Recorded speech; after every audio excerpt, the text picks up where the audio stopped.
Chapter 240, Absolute Defense, Part 4.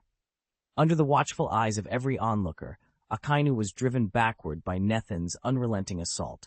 Rage roared in his chest. He bellowed and poured every last ounce of his magma fruit power into the ground, turning earth to flowing lava, yet still he could not stem Nethin's advance.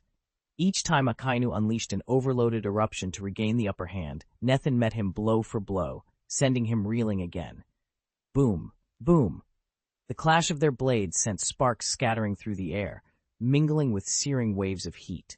Molten rock splashed across the shoreline, tearing great chunks of earth away, and even the nearby sea buckled under the shock.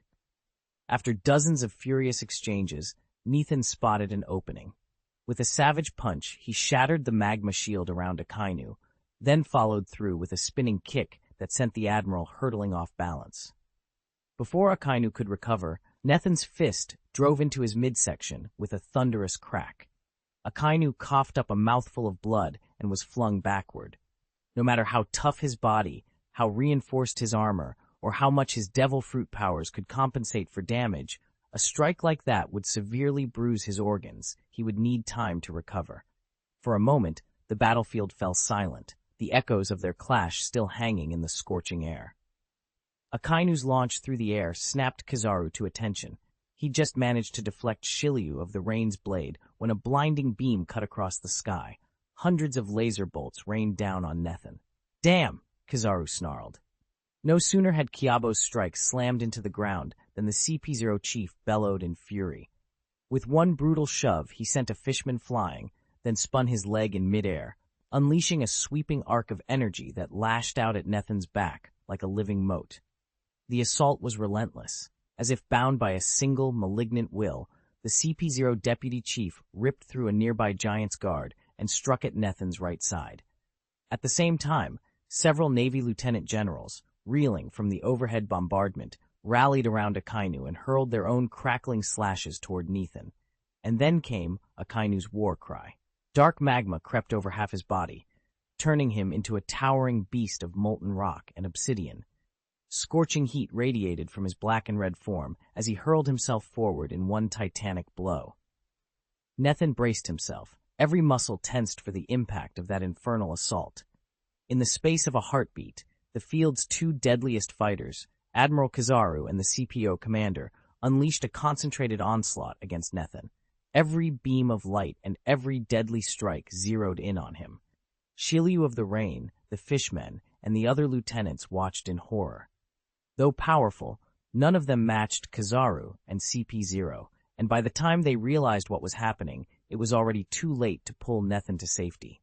All they could do was brace themselves to intercept the next wave of attacks. Across the deck, the rest of the crew shared the same grim expression. Law threw open room and prepared to teleport Nethin out of harm's way, but the overwhelming force of tyrannical Haki, combined with the spatial distortion above, made any transference impossible. A nearby lieutenant general, one of HQ's finest, was struck full-on by Admiral Hilding's thunderous assault. His body blackened, he collapsed to the ground in an instant. All the hard-won advantages that Kizaru and the CP0 commander had seized in the prior skirmish dissolved in a single, devastating blow. But Nethin sensed it the moment the first magma bomb left Akainu's hand, a tremor in the air that spoke of every combat unit on the Navy's side striking in perfect unison. Individually, none of their weapons were at full power, but together, their combined force would dwarf any single blow an admiral could deliver. Even if Akainu failed to kill him outright, Nethin would be struck so hard he wouldn't walk away. A grievous wound would shatter his defenses and hand the Avi a decisive victory. And if the admiral couldn't finish him alone, he could at least hold him down long enough for the rest of the fleet to close in and press the advantage. Boom. From the sky, molten fire rained down. From sea level, Lieutenant General Land's kicking strikes rocked the shoreline. From the flanks, headquarters' other lieutenants hurled desperate counterattacks in a last-ditch effort to free Akainu's hand.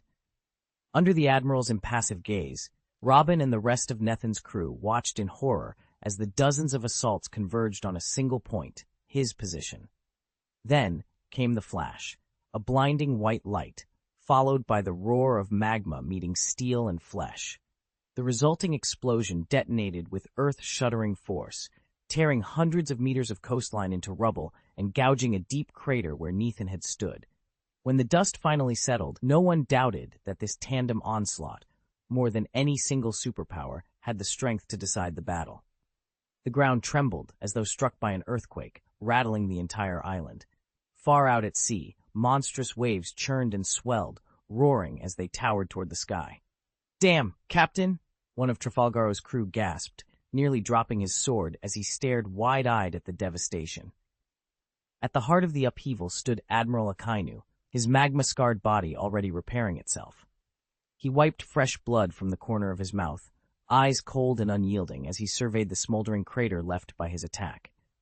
No one could withstand that assault, and if they were wounded, his immortal flesh simply regenerated them in moments. Slowly, the shockwaves eased.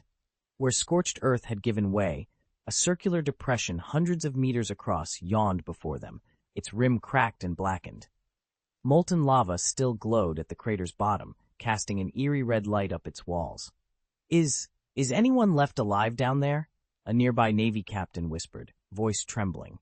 Before even the question could fully form, every pair of eyes snapped upward in stunned disbelief. Hovering motionless in the center of the crater, Nethan floated with uncanny calm. His clothes were immaculate. Not a shred was torn. Not a bruise marred his skin. He simply hung in midair, serene and seemingly untouched by the fury that had just rocked the island. Akainu froze, eyes widening in utter disbelief. A moment ago, his magma fist had smashed into what he thought was Nethan's body, yet here he stood, completely unharmed. It couldn't be a phantom, because when Akainu dropped his haki, he could plainly see flesh and blood. Kizaru and the CPO agents exchanged astonished glances. Under such a devastating blow, Nethan should have been reduced to ashes. How on earth had he dodged it, no, absorbed it, without so much as a scratch? Silence fell over the battlefield. Then, from amid the drifting smoke, Nethan's calm voice cut through the tension. "Nothing is impossible," he said, raising the blood-red blade of Murasame so that it hovered before him.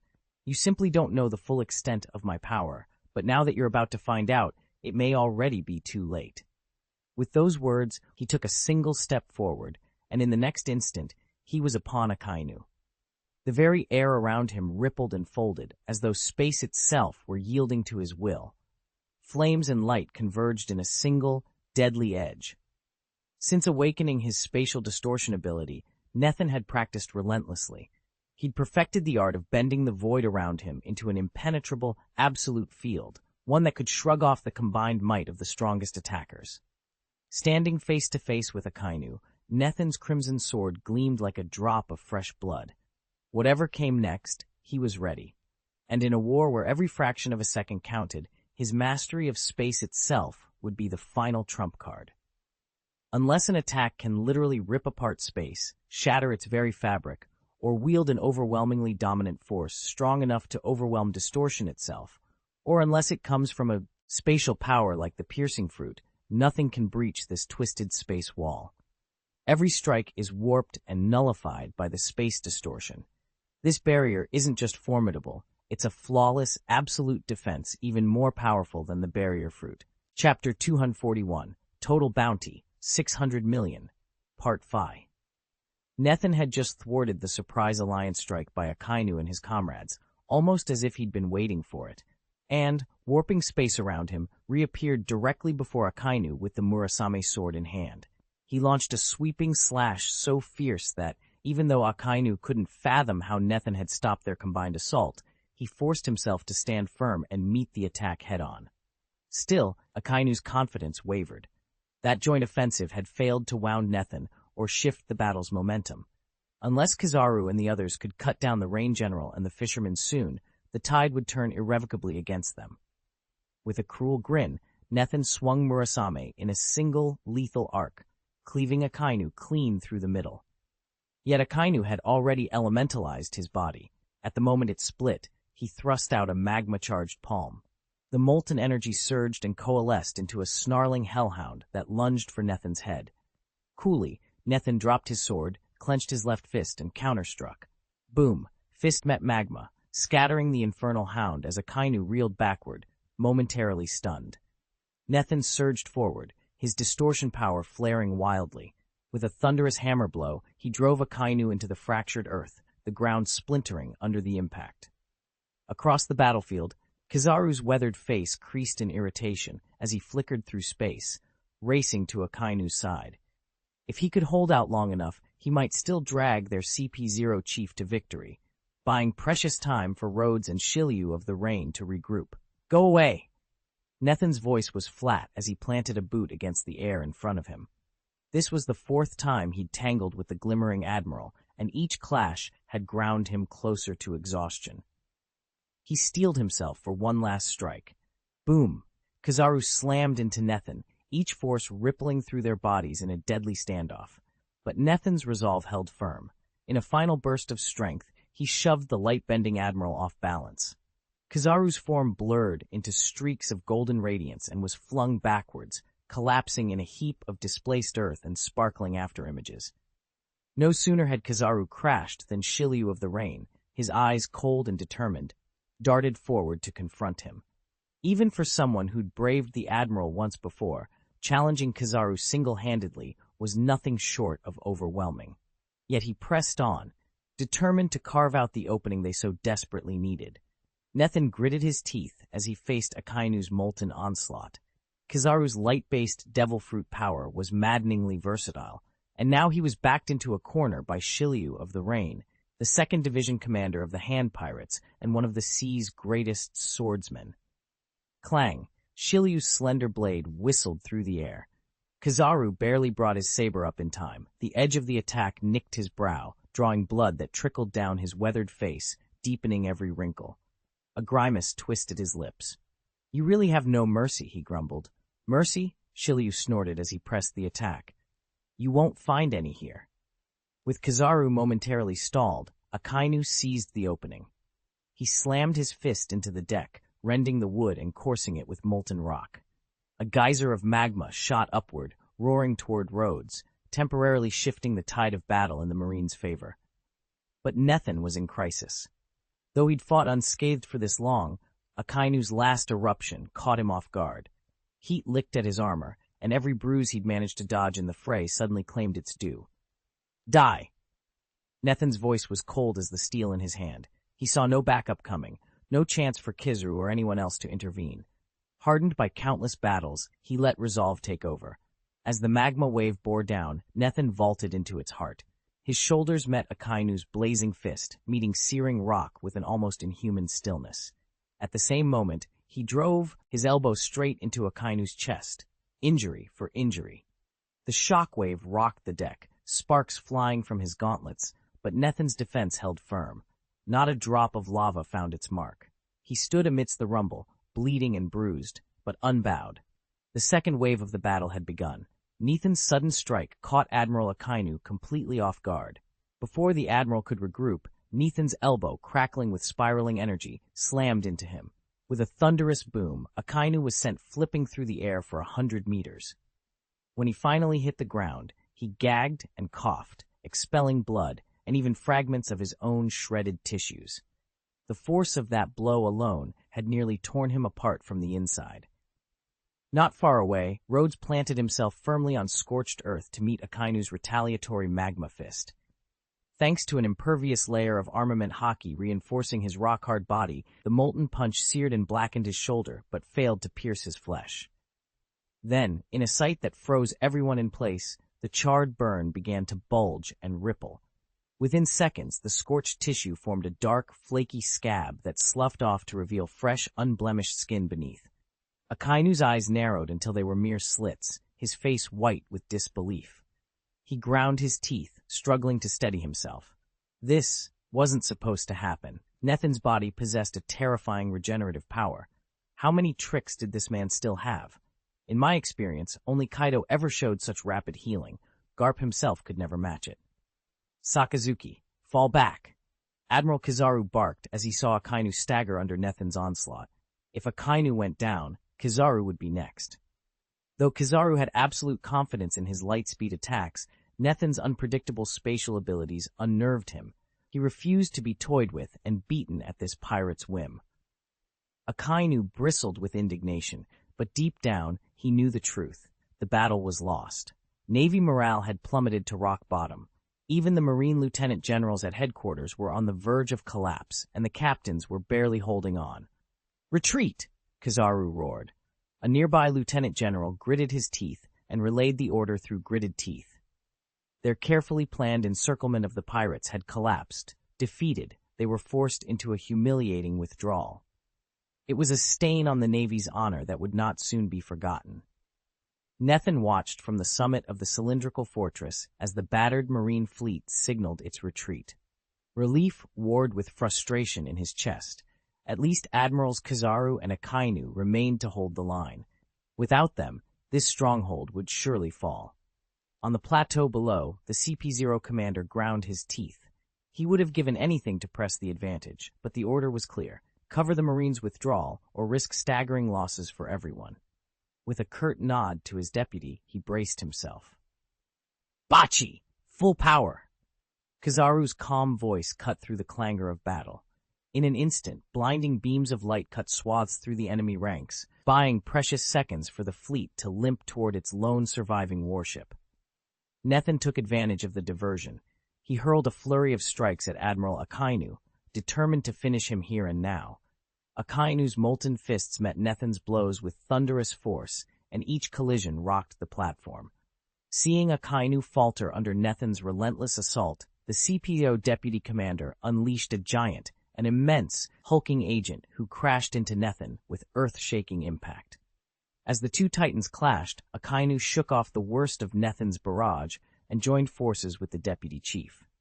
Strange allies though they were, they fought side by side, inching their way backward as Kizaru's light beams continued to cut off their pursuers. When the smoke finally cleared, 4 of the fleet's 5 warships had been reduced to drifting wrecks. Only one remained, scarred, leaking, and crawling back toward safety under its own power. As that last vessel slipped from sight over the horizon, Kizaru, Akainu, and the CP0 deputy chief formed a rearguard line. Together they unleashed every remaining ounce of power, melting away the enemy's advance long enough to ensure the fleet's complete escape. In the dimming light, the Marines were gone, exhausted and defeated, but alive. Nethin lowered his guard, muscles trembling with the effort of the fight. The fortress still stood, but the cost had been steep. Above him, the CP0 commander allowed himself a grudging nod of approval. The day was theirs, for now. The joint assault against the Ghost Hand pirates, spearheaded by 2 admirals and CP0's commander-in-chief, had ended in abject failure on the open sea. Undeterred, Nethin pressed the chase, vowing he would not relent. But in an instant, the pirate flagship vanished hundreds of meters away, propelled by the raw power of CP0's commander. It shot off toward the distant horizon, leaving Nethin's small vessel cutting through the waves in hot pursuit. Suddenly, a calm, mechanical voice whispered in his ear. "Operation by Naval Headquarters. The world government and CP0's commander has failed. Reward, 140 talent proficiency points and 1 free talent point." Nethin froze. Beside him, Shilyu of the Rain, sliding gracefully across the water on his crescent moon surfboard, noticed his captain's sudden pause. He squinted into the distance at the pirate flagship, now little more than a dark speck on the horizon. "Still going after them?" Shilyu asked softly. "Does it even make sense?" Nethin shook his head. Only the 2 of them had the speed to keep up on the sea, and even if Admiral Akainu lay mortally wounded aboard that ship, he still posed a threat none of Nethin's party could overlook. With a rueful sigh, Nethin turned his bow toward the mainland. Shilyu gave a single, solemn nod. Together they steered back toward the coast, the taste of defeat as sharp on Nethin's tongue as the brine spray on his lips, but his resolve burned all the fiercer for it. Nethin had poured every ounce of his strength into the fight, and even taken a direct hit from Kizaru's laser. The wound wasn't life-threatening, but it left him drained and unsteady. On the shore, the sand giant Rhodes and the others who couldn't follow across the waves stood back, watching anxiously. As Nethin and Shilyu of the Rain finally staggered into view, the tension that had knotted their shoulders eased at last. No one spoke. The handful of survivors exchanged awkward, relieved glances. Many were wounded, Nethin among them, though none gravely. At length, Nathan lifted his head and let his gaze sweep over Shiryu and the rest. Then, against the brilliance of the midday sun, a slow smile curved his lips. The weariness vanished in an instant. He breathed out a soft chuckle that caught everyone off guard, and then, without warning, erupted into full-throated laughter. Ha ha ha! His triumphant guffaws rolled along the coastline and drew the island's native onlookers, huddled in the distance, wide-eyed with awe. They'd missed the battle's opening storm, but now they beheld its victorious close, and in that roar of joy they sensed the spark of something unforgettable. They watched in stunned silence as Nathan single-handedly broke the Navy's combined assault.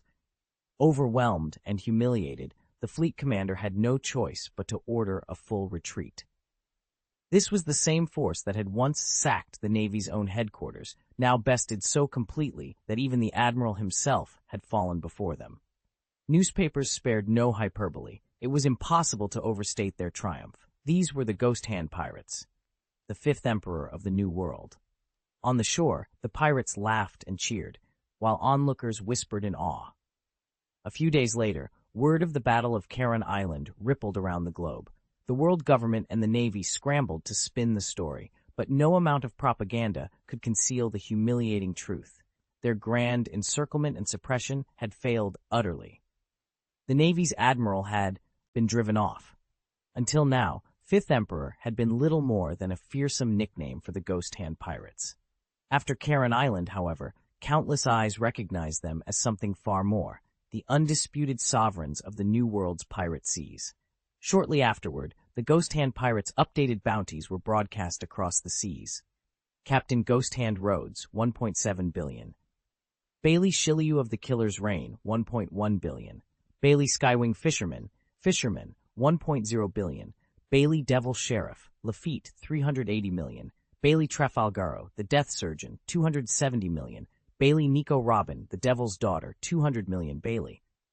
At the same time, the once incomplete bounties of their giant corps were finally finalized. Thunder Giant Helding, 530 million.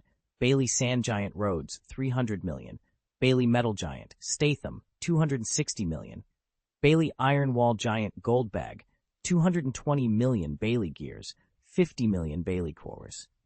That brings the giant corps total to 1.36 billion Bailey, and the entire Ghost Hand Pirates to over 6 billion.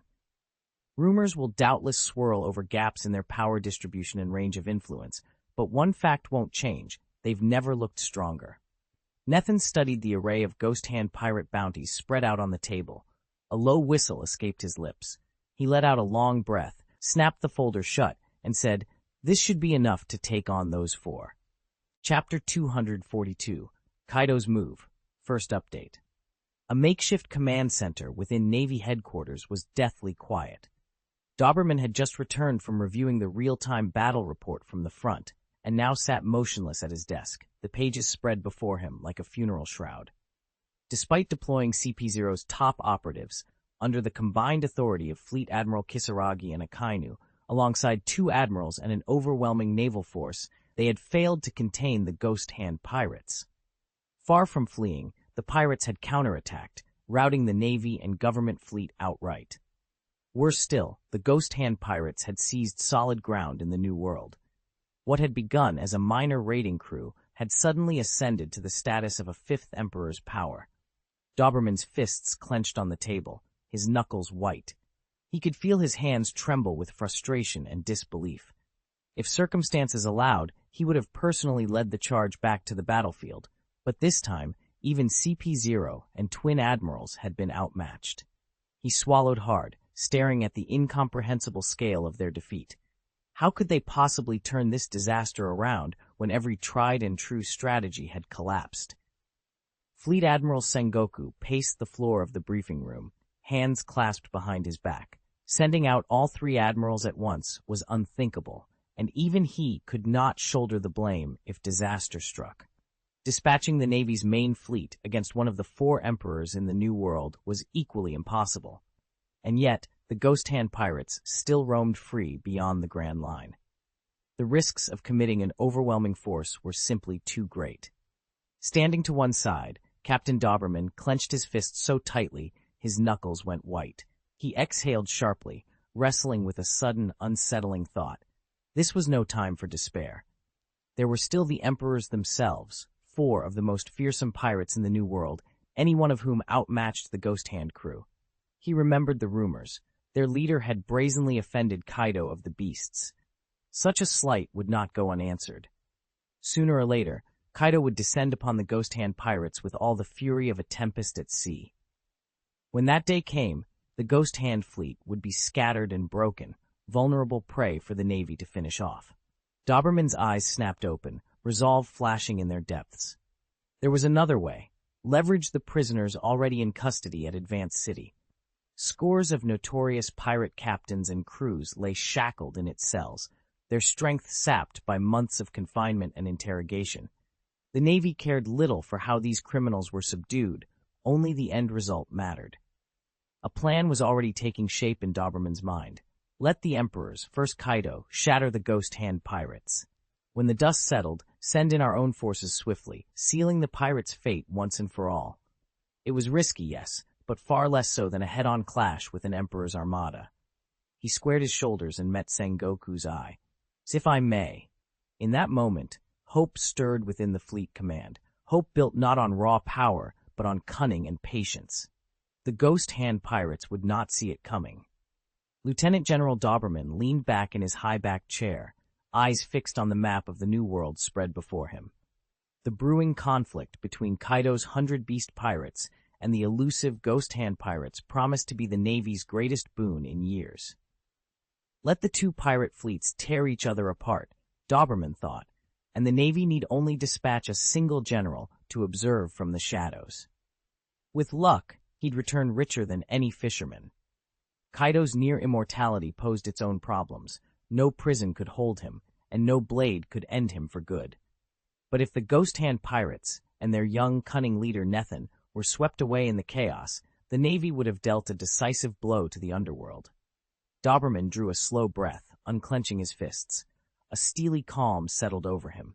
Just then, the door opened, and a Navy colonel hurried in. Lieutenant General, a dispatch from Dr. Vegapunk of the Science Corps. He bowed deeply, handing Doberman a neatly sealed envelope. Doberman's eyes narrowed at the name Vegapunk. He gestured for the colonel to remain silent, then deftly broke the seal and unfolded the papers inside. His expression stiffened as he read, the cold light in his eyes growing even sharper. Meanwhile, far to the north in the New World, a violent snowstorm whipped across a barren island. Hidden within its frozen cliffs lay a cavern, its yawning mouth half buried by drifts. Deep inside, unknown figures stirred in the flickering torchlight, as fate set the stage for the coming storm. Kaido sat cross-legged in his cave, his 2 dreadlock-like beards swaying gently in the stale air. Before him lay a stack of wanted posters. The top one declared a 700 million berry reward for the pirate known as Nethan. He reached up and rubbed his chin thoughtfully. "That kid's something else," he muttered. "They captured him, and he still broke free. Then he tore through a Navy headquarters and took them on again. The Marines really haven't gotten any sharper." His low, grumbling voice reverberated off the cavern walls. Around him, lieutenants of the 100 Beast pirates exchanged uneasy looks. Finally, one of them cleared his throat and produced the same poster. "My lord, this Phantom Hand Nethan is no ordinary pirate. He didn't just escape a naval fortress under a marshal's command, he outright destroyed it. Then he led his Phantom Hand crew to defeat multiple admirals in battle." At the mention of admirals, Kaido's half-closed eyes snapped open. His gaze drilled into the lieutenant as if daring him to speak further. In an instant, the great beast stood, filling the cavern with his immense bulk. A pulse of raw, terrifying energy exploded outward, forcing every pirate in the cave to the ground. The air itself seemed to shudder under his presence. Kaido's voice thundered across the deck, rattling every eardrum within earshot. "Who the hell do you think you are? Calling yourself Lao Tzu? You want to claim the title of Emperor of the New World without even asking the real king." He snorted dismissively, lifting his massive wine gourd in one hand. "Go on. Summon Jack and the others. Let's teach these greenhorns exactly what happens to anyone who dares challenge me." Meanwhile, far out at sea, a colossal pirate ship cleaved through the waves. Fresh from their hard-won victory over the Navy, The crew had paused on a nearby island to rest, refill their water casks, and stock up on provisions. Now they plunged back into the heart of the new world. A sudden shift in the wind caught everyone's attention. On deck, Lafitte, ever vigilant, raised an eyebrow as he studied the sails and the foam-churned wake. Tapping his mahogany cane against the railing, he barked, "Starboard side, haul in the west wind, ready the sails!" At his command, a swarm of odd, doll-like figures scampered from below decks. With astonishing speed and precision, they untied heavy ropes and hoisted the massive white canvases aloft. These were Sugar's living toys, each one responding instantly to Lafitte's silent cues, driving the 1,000-ton galleon ever onward toward its next great adventure. Ever since we captured Sugar on Dressrosa, she's been locked away in the brig of my ship. The toys she once commanded, people she transformed into playthings, have been returned to human form by Lafitte and the others. Now they work as deckhands, quietly obeying every order. Surrounded by the likes of spectral Lafitte and the unnervingly methodical Luo, Sugar knows better than to resist. Rhodes was the first to point out how invaluable her devil fruit power could be, so the crew decided not to kill her. Instead, they separated her from everyone else, kept her in a small, soundproof cabin, and forced her compliance with nothing more than intimidation. One moment, Lafitte hovers at the door with that ghostly grin. The next, Luo plans which part of her they will slice open next, eager for a biochemical breakthrough. Sugar dares not defy them. This afternoon, I strolled into her cell. Sugar, frail, eyes wide, scrambled back into the corner of the bunk. She clutched the thin blanket to her chin, trembling under my gaze. "See Captain Nethan," she whispered, voice quivering so badly it might break. I cocked my head. The woman who once held an entire kingdom in her palm now looked smaller than a frightened child. It suited me. "Don't say it like that," I told her. My footsteps echoed against the steel bulkheads. "I'm not Captain Nethan. I'm just your captain. Call me Captain." Her eyes flickered with terror as she nodded, pulling the blanket tighter around her shoulders. She understood perfectly well how much power I wielded, and how easily I could crush her too. I stepped closer, leaning in until the dim light caught the fear in her eyes like glass. "Tomorrow," I said softly, "you'll start working for me. You're going to reverse the transformations you inflicted on Dressrosa's citizens, and I expect you to do it quickly. Otherwise, you'll learn just how creative my crew can be." She nodded so fiercely the quilt rattled. I straightened, satisfied. Lace and steel wouldn't hold her forever. Sugar's only hope was to obey. And on my ship, obedience was everything. With one last glance, I turned on my heel and left her in the dark. Behind me, the door slammed shut, muffling her whimper to nothing. The ghost hand pirates have a new plaything now. Let's see how long she lasts under my command. Nethan watched Sugar, the ship's legally sanctioned child prodigy, with quiet intensity. Her power was undeniably valuable, but it carried a terrible risk. Anyone she touched became a lifeless plaything, wiped from everyone's memory. Terrifying as it was, exactly that danger led Lafayette to keep Sugar under hypnosis, locking her in this tiny cabin and forbidding her from challenging the crew or the captain. Now, huddled in the corner, Sugar trembled, wide-eyed with fear, uncertain of what Nethan would do next. Chapter 243, The Bracelet, Part 2. Sugar had learned from Lafitte and the others that it was Captain Rhodes who had ordered her life spared and brought aboard. But after Rhodes departed for the Propeller City, nobody mentioned her fate, and she didn't know what to expect. Lafitte and the crew eventually placed her under strict house arrest, and now Rhodes had returned. Her future rested entirely on Rhodes's decision. More precisely, on Nethan, the officer tasked with advising him. If Nethan judged Sugar too dangerous, a single command could see her quietly handled. Even worse, she could be turned over to Trafalgaro for cruel transformation experiments. The mere thought sent a chill through her. Seated before her, Nethan stroked his chin, deep in contemplation. In truth, he had many options at his disposal. Lafitte's perfected deep hypnosis techniques, Luo's soon-to-be-completed mind exchange procedure, or even Nethan's own peculiar ability to transfer one person's consciousness into another's body. Any of these methods could neutralize Sugar without spilling a drop of blood. "Please, don't kill me," Sugar whispered, her voice trembling as tears threatened to spill. She stared at Nethan, panic written across her face. I'll do anything. I'll obey you completely. Nathan's eyes flickered as he weighed her plea. The ship was silent but for the faint hum of machinery, and outside, Rhodes waited for his verdict. During their weeks aboard Lafitte's ship, Sugar hadn't been openly tortured, but the crew's unspoken hostility kept her on edge. Every shout, every shadow drifting across the deck made her flinch. Now she looked as though she might faint from sheer terror. Nathan watched her with cool detachment. After a moment, he spoke in a low, even tone. "There's only one way for you to survive here," he said. "You obey. You start as a deckhand. Prove yourself useful, and one day you might earn a higher rank." Sugar managed a shaky nod. The fruit of childhood interest had frozen her body at its current age, and worse, it had arrested her mental development too. Innocent and vulnerable, she still carried the instinct to comply. Nathan reached into his coat and drew out a pair of gloves so thin they looked spun from moonlight. At each wrist was a dark metal ring, sea-stone cuffs designed to drain a devil fruit user's strength. He held them out without a word. "Wear these at all times on deck," he instructed. "Try to fight back or run, and they'll pin you down." With trembling fingers, Sugar slid her hands into the gloves. The instant the sea stone touched her skin, a cold shock raced up her arms, reminding her exactly how powerless she was. Nathan gave her a final, assessing look. "You're free to move around the ship," he said quietly, "but remember, these cuffs keep you in line."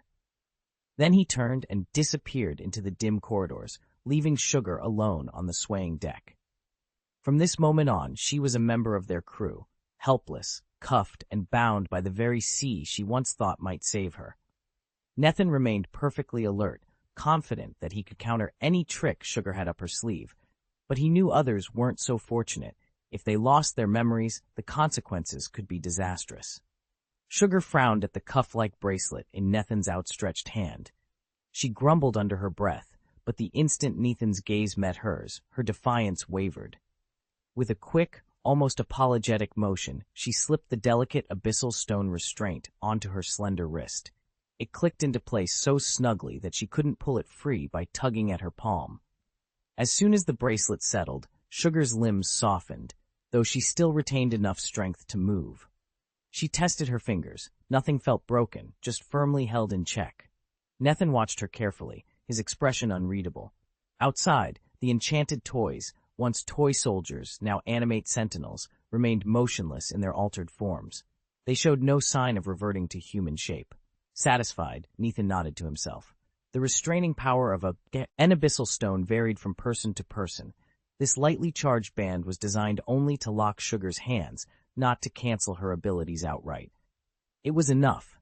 He turned back to Sugar and said quietly, "That should keep you from causing any more trouble, at least for now."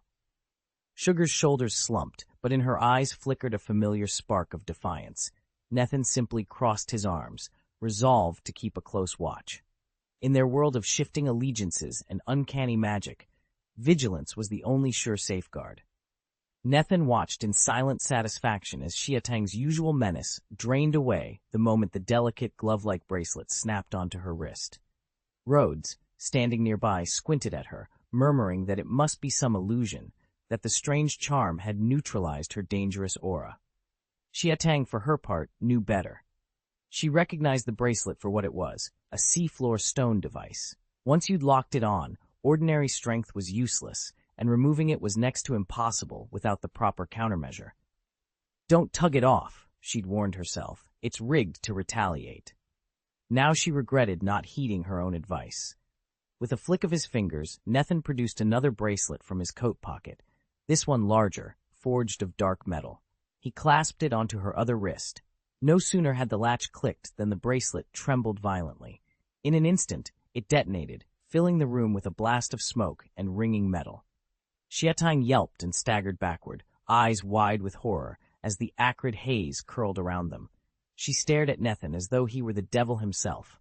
A small, triumphant smile tugged at Nathan's lips. He turned toward the door. "All right," he said calmly. "Let's go." Xiatang glared at her inert bracelets, muttering to herself. After a long, furious pause, she gave a heavy sigh, squared her shoulders, and stepped outside.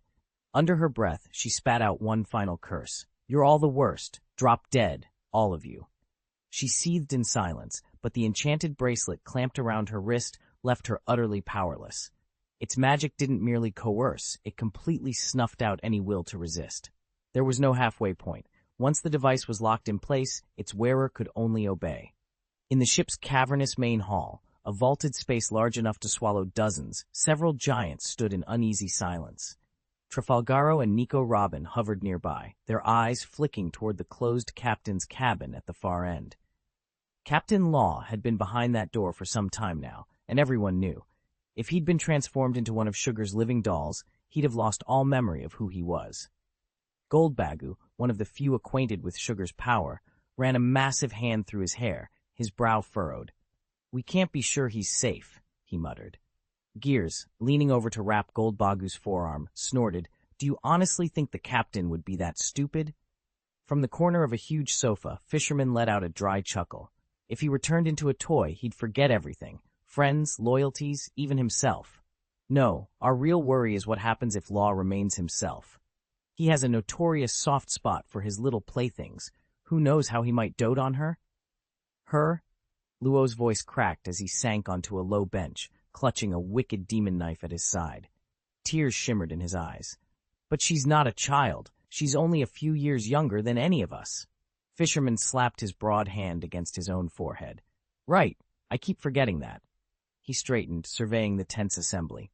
Well then, let's hope Law emerges soon, and that he's still himself. Outside the cabin door, the faintest scrape of a key turning echoed like a death knell. Everyone froze, bracing for whatever or whoever would step into the hall. Robin perched atop the shoulders of the colossal ship's doctor, Dr. Gears, tilting her head as she studied the motionless form before them. Even so, physically, he's still just a kid. Fisher Tiger and the others exchanged AC glances, a strange tension rippling through the crew as their gazes shifted in near unison. Just then, Lafitte strolled in, his cane tapping lightly on the deck. Good news, the wind's right where we need it, and our toy hasn't reverted back into a human. Looks like the bracelet did its job. Trafalgar drew in a slow breath and spoke in a low, gravelly voice. Lafitte conceived the design, and I used my powers to shape it. At its heart lies seafloor rock, sea stone, encased in an explosive shell not unlike the slave collars you've seen. We've drastically reduced its mass and yield, focusing every last ounce of force into the stone's binding effect. The very first prototype was oversized. Nethan strapped it on and immediately vaporized it. After that fiasco, Nethan, Robin, and Lafitte each tested the refined models, recording precise measurements. He let the words hang for a moment. That ability is far too dangerous to ever see the light of day.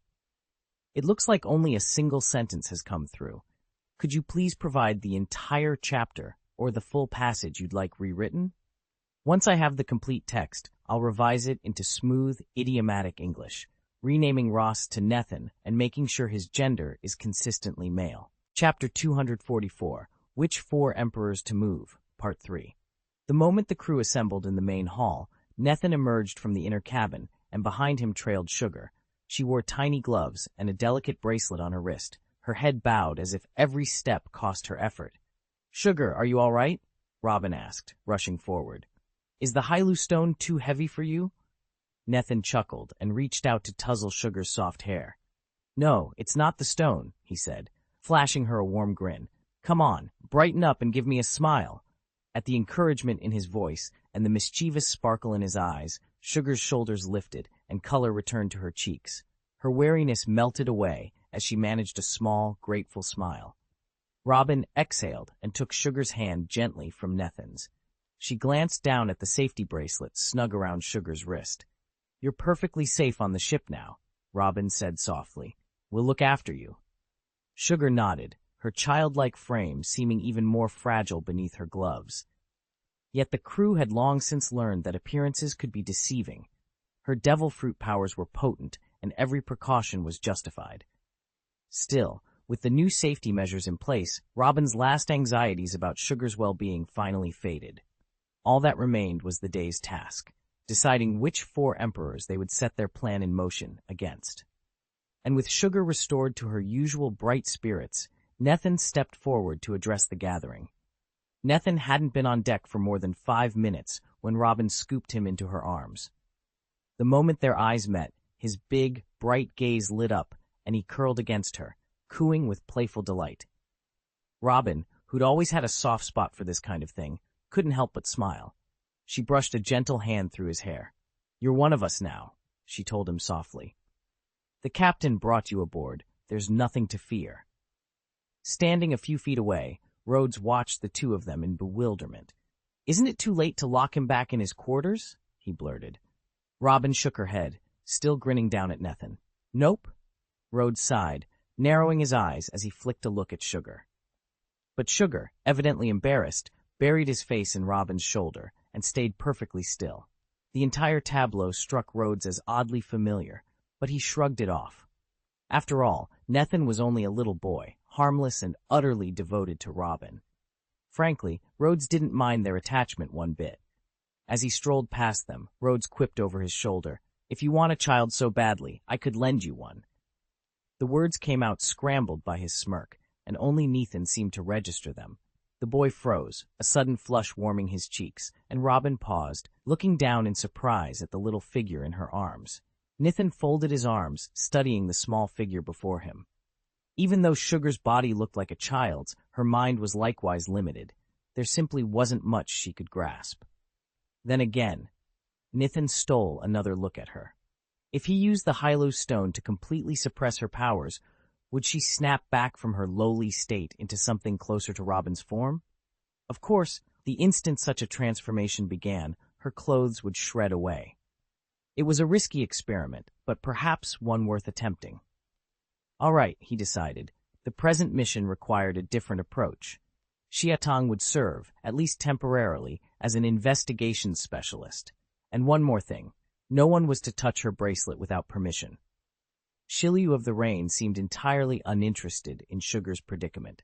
She'd settled herself in a quiet corner, methodically wiping the blade of her second-generation Guitu with a single cotton swab. Luo barely lifted his head. It was clear he, too, had little patience for the scene.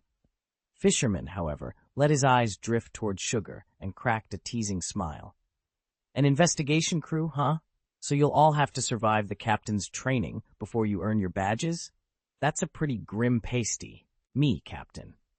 Nethan spared Fisherman a cool glance and returned his attention to the others.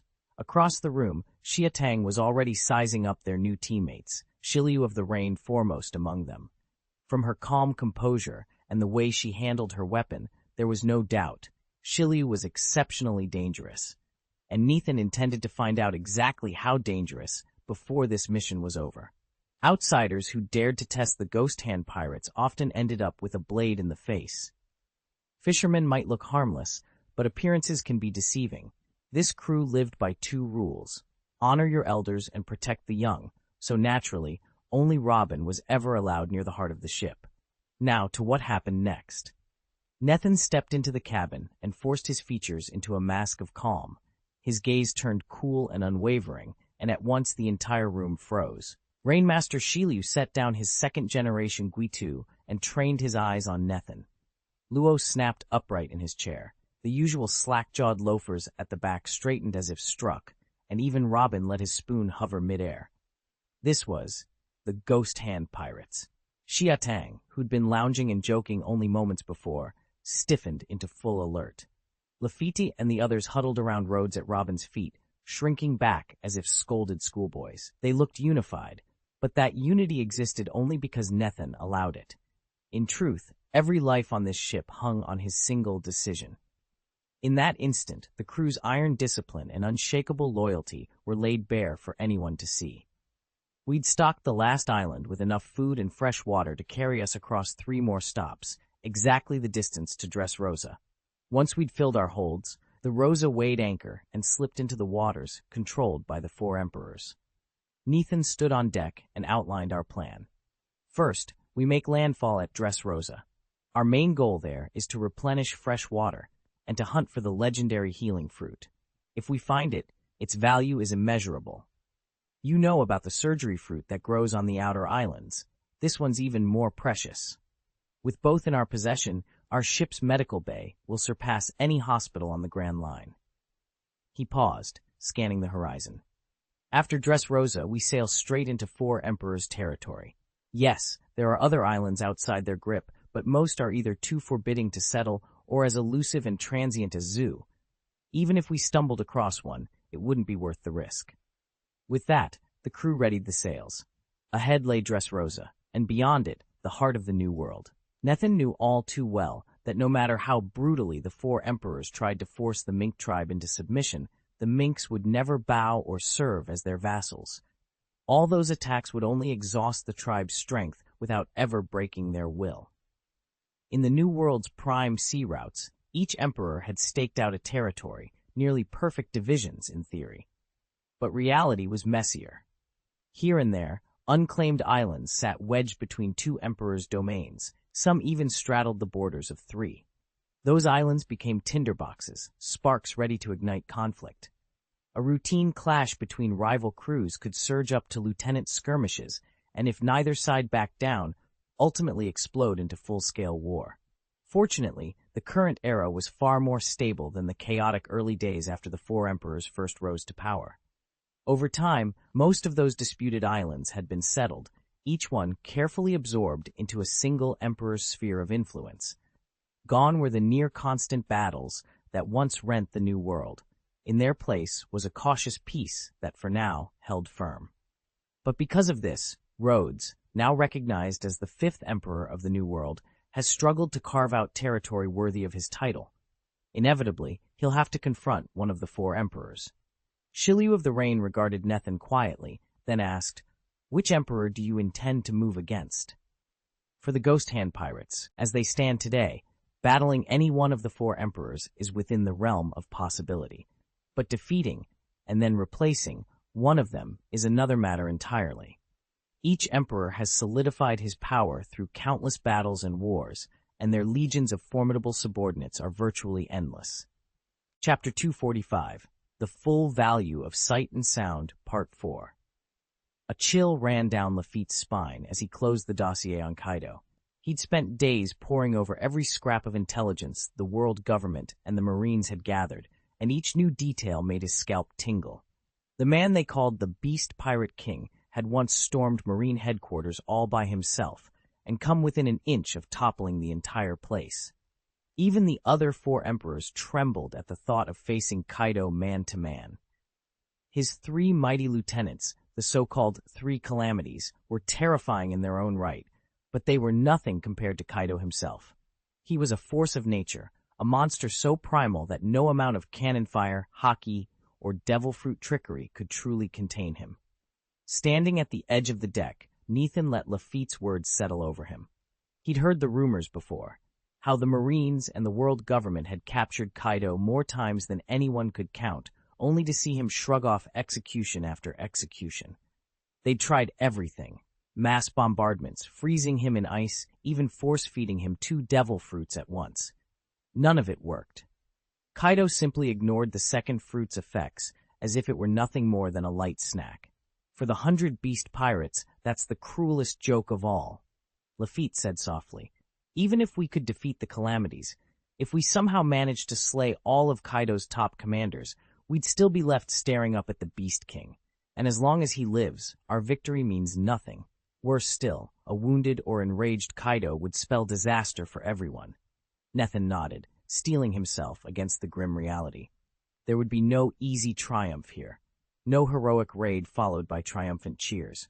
If Kaido truly was the unstoppable monster the reports claimed, then any plan that didn't account for his survival was destined to end in ruin. And that meant they had to see and hear everything, every weakness, every pattern in his madness, before they even dared to move. Maybe once his power of Conqueror's Haki is pushed to 800 or 900 points, and he masters a full-strength armament coating, he could stand a chance against Kaido. But he isn't there yet. And what about the red-haired? Fisherman asked, narrowing his eyes. Lafitte spread his hands in a shrug. Shanks looks easier on paper, but his dossier is almost blank. Someone's gone to great lengths to erase him. Erased him? Shiryu of the Rain frowned. The government's fingerprints are all over the gaps in his records, Lafitte explained coolly. And as a former member of Roger's crew who actually reached Raftel, he must be hiding something monumental. No one knows what or why. Shiryu stroked his chin. Just reaching Raftel is a feat few can claim. Add in secret ties to the world government, and you've got every reason to be on high alert. If both Kaido and the red-haired are out of reach, Trafalgar Law said in a low voice, that leaves only Whitebeard and Big Mom. Of the Yonko, Whitebeard has been the world's top powerhouse since before the pirate era even began. Nethan watched as the crew gathered around the long mahogany table, their murmurs filling the lantern-lit cabin. Ever since he'd announced their next destination, the subject had shifted inevitably to the greatest power in the New World, Whitebeard. He's one of the 3 great pirates, and the strongest man alive, Fisherman said in a low voice, thumbs brushing his chin. Even years ago, when I first witnessed Whitebeard's strength, I knew I was nowhere near his level. Today, that gap only feels wider. Lafitte leaned back in his chair, spinning the stem of a wineglass between his fingers. Old or not, he countered, his reputation hasn't dimmed. But perhaps age has caught up with him. No one holds on to the top spot forever. Around the table, nods and grumbles rose in agreement. Several crew members chimed in. Whitebeard's power was legendary, but rumors of decline had begun to spread. Others insisted he remained as fearsome as Evith. Nethan let them argue. He knew better than to reveal his plans prematurely. When the chatter finally subsided, he cleared his throat. Set your minds at ease, he began, his voice calm but firm. After Dressrosa, our course takes us straight into the territories claimed by the 4 emperors. Which one we choose to challenge, that decision can wait until we arrive. What matters now is preparation. We must be ready to take down one of their pirate crews. A hush fell over the cabin. The gravity of Nethan's words sank in immediately. To overthrow one of the 4 emperors' crews was no small feat. It would demand every ounce of their strength, strategy, and courage. Understood, Fisherman said at last, his tone resolute. Aye, Lafitte agreed, a fierce glint in his eye. Nethan allowed himself a brief, steadying breath. The storm ahead would be unlike anything they'd faced, but he had faith in his crew. As long as they stood united, no empire, no matter how mighty, could stand in their way. The grand strategy hall aboard the Phantom Hand pirate ship vibrated with tension and excitement. Lantern light danced across polished wood as Lafitte leaned forward, his ever-present grin widening beneath shadowed eyes. He chuckled. Ho ho ho, then addressed Nethan directly. Captain, if you feel ready, we've already done the hard part. Now it's your call. Remember, unless we topple one of the 4 emperors, our journey here will be for nothing. Beside him, Shiryu of the Rain offered a faint, knowing smile. He dipped his head and methodically wiped his razor-sharp blade, each stroke measured and precise. The current crew of the Phantom Hand pirates brimmed with confidence. They believed the Navy would fall before them, and once that was done, the 4 emperors themselves would be next. Nethan rose from his seat, the weight of command settling smoothly on his shoulders. He stepped out of the hall into the ship's corridor, Robin at his side. Robin, he said quietly, alert Kaku and the others. I want every bit of intelligence we can get on the beast pirates and Big Mom's fleet, and find me another heavyweight, someone capable of facing an emperor head-on. Robin nodded without hesitation, her eyes bright with resolve. As she moved to carry out his orders, Nethan allowed himself a moment's reflection. The Phantom Hand pirates were stronger than ever, but strength in numbers alone wouldn't cut it against an emperor. They needed a true powerhouse. He thought of Rhodes. Kaku had already slipped into the shadows to gather scraps of information, and what they'd learned so far was promising. Soon, Rhodes would know of their offer, and the real challenge would begin. Nethan stood on the deck of the Ghost Hand Pirates' ship, watching his crew move about their tasks. In just a short time, the crew had grown stronger, and so had he. Today, he'd finally learned the proper way to invite someone aboard. Robin met his question with a quiet nod, and Nethan couldn't resist a playful grin. You really haven't forgotten him, have you? Funny how that sounds.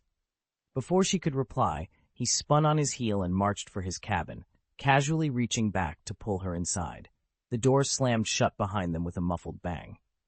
Half a day later, Robin emerged, her head buzzing with tales of distant kingdoms and the intricacies of ancient scripts he'd taught her in his cramped quarters.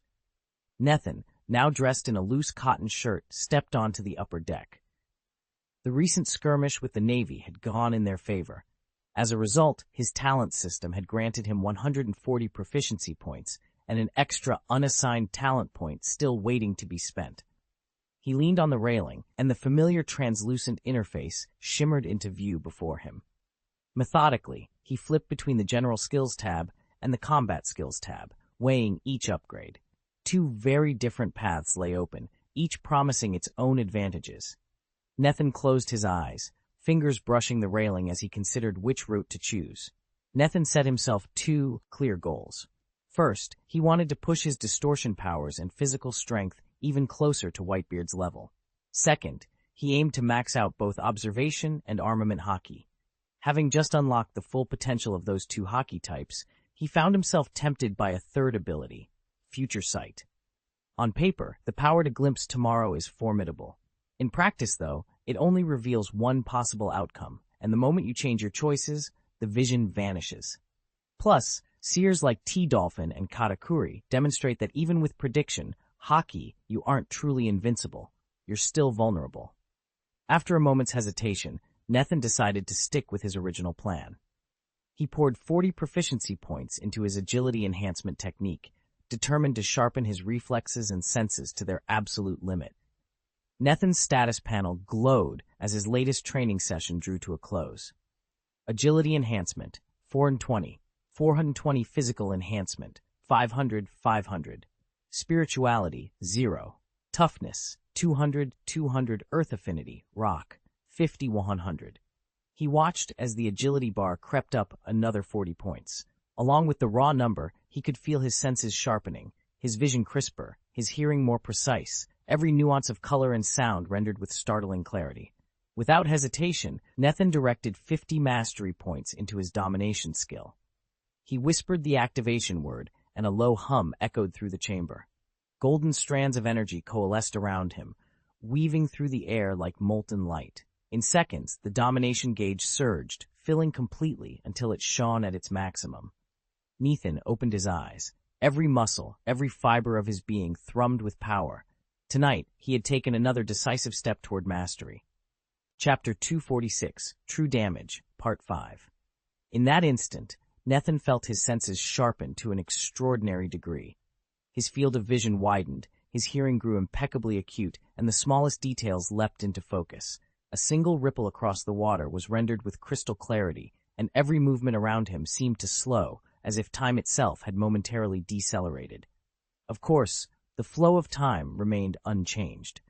This was simply the side effect of his perception and awareness surging to unprecedented heights. Even Kizaru's once untraceable strikes now unfolded in slow motion, their trajectories and intent laid bare before Nethan's eyes.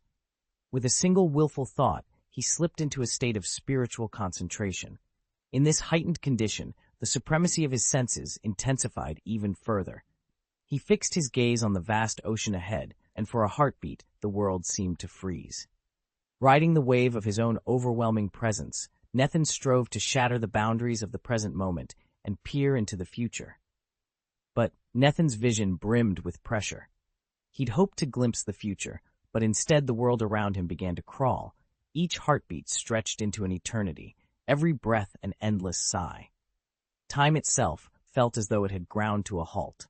Alarmed, Nethan struggled to break free. He didn't know how long he fought in that suspended moment, only that when he finally eased back into normal flow, his spine prickled with cold sweat. Being forced to perceive reality in agonizing slow motion was almost unbearable. Each second felt like a drawn-out year. Only the strength of his spirit prevented him from cracking under the strain. Clearly, seeing what lies ahead was far more taxing than he'd imagined. He summoned his talent system. There, at the base of the great, gnarled trunk, a fresh green branch had unfurled. Predict the future. The status read, requires 2 unspent talent points to activate.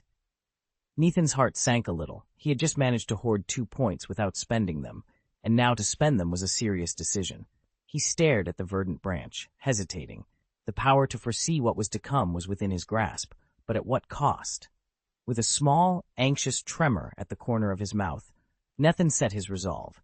He closed his hand, withholding those precious points. For now, at least, he would wait.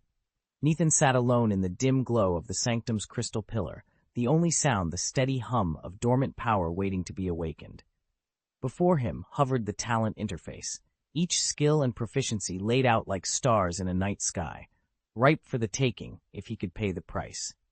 He reached out and activated warped space. 5 free talent points vanished in an instant, snatched away by the shimmering glyphs. Warped space would bend time, 5 seconds at a minimum, perhaps even 7, but he needed to hoard points to push its limits further. As the runes winked out, his mind flicked to future sight, an ability he'd yet to unlock. Since it could be cultivated like any other skill, he made a mental note. As soon as prerequisites allowed, he'd begin training it. That left him 50 points of talent proficiency, burning a hole in his reserves. A slow smile crossed his lips. Without hesitation, Nethan channeled every point into armed color domination. A burst of golden light erupted around him, and the progress bar shot to its maximum. A translucent panel materialized, detailing his current stats. Gunshots, level 50, melee combat, twisted fruit, level 700, Navy shave, level 0, Navy 6 paper painting, level 0 sixth form moonstep, level 0 domination, level 200, max. Armed color domination, level 200, max. Domination of dominations, level 0. As armed color domination crowned itself max, a subtle pulse ran through the interface. An unlisted branch had appeared. Its name was simple and chilling, True Damage. 2 free talent points would be required to unlock it. True Damage, an attack that ignored every defense, every shield, every immunity. The implications were staggering. In a world where every warrior, beast, and barrier could be hardened against harm, a strike that could not be blocked was the ultimate trump card. Nethan watched the glyphs swirl, his pulse quickening. He imagined battlefield scenarios where no wall could hold, no spell could deflect, and no monster could shrug off the blow. A quiet confidence settled in his chest. He leaned back, weighing his next move. Should he spend 2 points now and claim true damage at once, seizing absolute offensive power, or conserve them, holding out for Warped Space's next milestone? The decision would shape his path, but one thing was certain. With true damage under his command, no future foe would stand unscathed. During the Marineford War, Marco weathered Kizaru's relentless laser onslaught, and every wound sealed almost instantly. No matter how overwhelming Kizaru's light-speed beams were, they proved futile against Marco's regeneration. But when Garp landed a full-powered punch, Marco couldn't shrug it off with his devil fruit. That clash made Nethan rethink the nature of Haki. Armament. Haki lets its wielder strike Logia users as though they were solid flesh, yet the devil fruit's elemental defense still absorbs part of the impact. Even Luffy's rubber body can take a hit through armament, only to bounce most of the force away again. Observation Haki gives you glimpses of the future. Perhaps the limit of armament is simply to ensure every blow really counts, with no damage offset built in. Every punch lands with genuine power. Of course, this is only Nethan's conjecture. He hasn't awakened either form of Haki yet, and he doesn't intend to spend his precious talent points experimenting just for theory's sake. Still, he can't help wondering where he stands against foes like Kaido. Clenching his fists, Nethan felt raw power thrum through his veins, his pulse rising like storm-tossed waves. His boots ground the cobblestones as memories of Dressrosa flickered through his mind, an island of danger, of memories, and of battles yet to come. After being nearly torn apart by war, Dressrosa has been wholly reborn over the past 6 months of rebuilding. King Liku's decision to save the royal palace for last, and temporarily reside amid the crumbling heights of the old fortress, quickly galvanized the reconstruction effort. Now, from the royal district to the tiniest village lane, fresh paint, repaired stonework, and bustling markets give every corner of the kingdom new life. Nico Robin strolled beside Nethan, her lips curling into a relieved smile as she took in the scene. Shopkeepers hammered away at their stalls, merchants trundled carts full of produce, and children darted through the streets, chattering excitedly. Each sight reminded her how resilient Dressrosa's people could be. Behind them, Lafitte had already departed for Greenbit, dispatched by Ghost Hand Roads to secure the rare healing fruits that grew only in that distant isle. Helding and his crew were busy loading crates of food and barrels of fresh water. As for Robin and Sugar, Rhodes himself had brought them along on this final inspection. Little Lolita Sugar trailed silently behind Robin, her wide eyes taking everything in. To her, this felt like stepping into a dream, the land of her childhood, yet utterly changed. As a secret agent of the Don Quixote family, Sugar had spent most of her life hidden in underground factories, unknown to the surface world, until now. Side by side with Ghost Hand Rhodes and Nico Robin, she was finally witnessing her home's triumphant return to glory. Nethan Rhodes strode down the crowded street with Robin at his side. At first, passers-by did a double take. Then their faces shifted between awe and relief. Some seemed almost timid to approach him. Others beamed as if in the presence of a long-awaited hero. After all, Rhodes had liberated this island, and no amount of government propaganda or slanderous rumors tossed about the wider world could erase what everyone here had seen with their own eyes. Just behind them, Xiaotang kept her gaze fixed on the cobblestones, shoulders hunched against the stairs she feared. She knew how many people she'd toyed with and harmed in the past. Surely at least one of them lurked on this very street, nursing thoughts of revenge. And with that cursed bracelet binding her wrists, she was utterly defenseless if someone chose to strike. Yet as they walked, something unexpected happened. The merchants, bystanders, and children playing in the squares all treated her as if she didn't exist. No scowls, no whispered insults, not a single hostile glance. Only Nethan and Robin acknowledged her presence. Startled, Xiaotang lifted her head. Nethan slowed, studying her uncertain expression with gentle eyes. He offered her a reassuring smile and said quietly, "You're one of my crew now. Nobody here would dare lay a finger or a harsh word on you." Relief washed over Xiaotang. For the first time in a long while, she felt protected. She fell in step beside them, willing to believe that with Nethan at her back, even her darkest past could finally be left behind.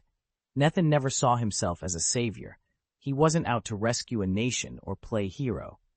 His only goal was to take on Doflamingo, and he refused to don any grandiose title. He pledged allegiance to neither justice nor villainy, instead choosing to remain perpetually neutral amid the chaos. To him, his own crew, even the expedition team, was always more honorable than any outsiders. Chapter 247, The Road Ahead is Difficult, Part 1. Nethan Rhodes stood in the castle's grand corridor, surveying the gathered crowd, when a sudden stir rippled through the onlookers. The royal guards, in gleaming breastplates, parted the throng like a river splitting around an island, clearing a path for King Liku and his retinue. The murmur of excitement swelled as the crown-bedecked monarch stepped forward. Yet before he even entered Nethan's sight, a small figure darted ahead. She had pink hair that framed her cherubic face, and her wide, innocent eyes locked onto him. "Excuse me, are you Mr. Rhodes?" The child's voice was soft and earnest, betraying her tender age. Nethan looked down at her, no more than 10 years old. Then a familiar memory flickered through his mind, and he couldn't help smiling. Standing at his side, Robin, a longtime friend who had grown quite fond of the little princess, pressed her lips together in a fond grin. "If there's no other Rhodes around, it must be our captain." The princess bowed her head deeply, her tiny frame bending with decorum. "Thank you, Mr. Rhodes. If it weren't for you, I would never have realized that the one-legged toy soldier guarding me was actually my grandfather, Commander Cyrus." Nethan's smile deepened, and he shook his head gently. A princess shouldn't feel obliged to bow to strangers. But Rebecca lifted her gaze to his, her eyes sparkling with gratitude. "You don't feel like a stranger to me, Captain Rhodes." She straightened and fell back a respectful pace, her hand still pressed to her heart as she watched the guards announce the king's entrance. As King Liku finally emerged, crown glinting in the torchlight, Rebecca ran forward to take her grandfather's hand.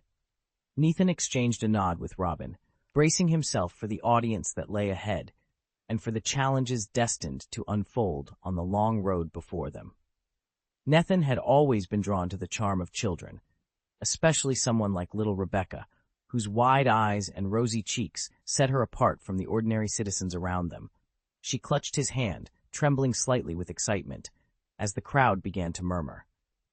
"No, Rebecca," a calm voice called from behind them. "It's you who should be thanking him."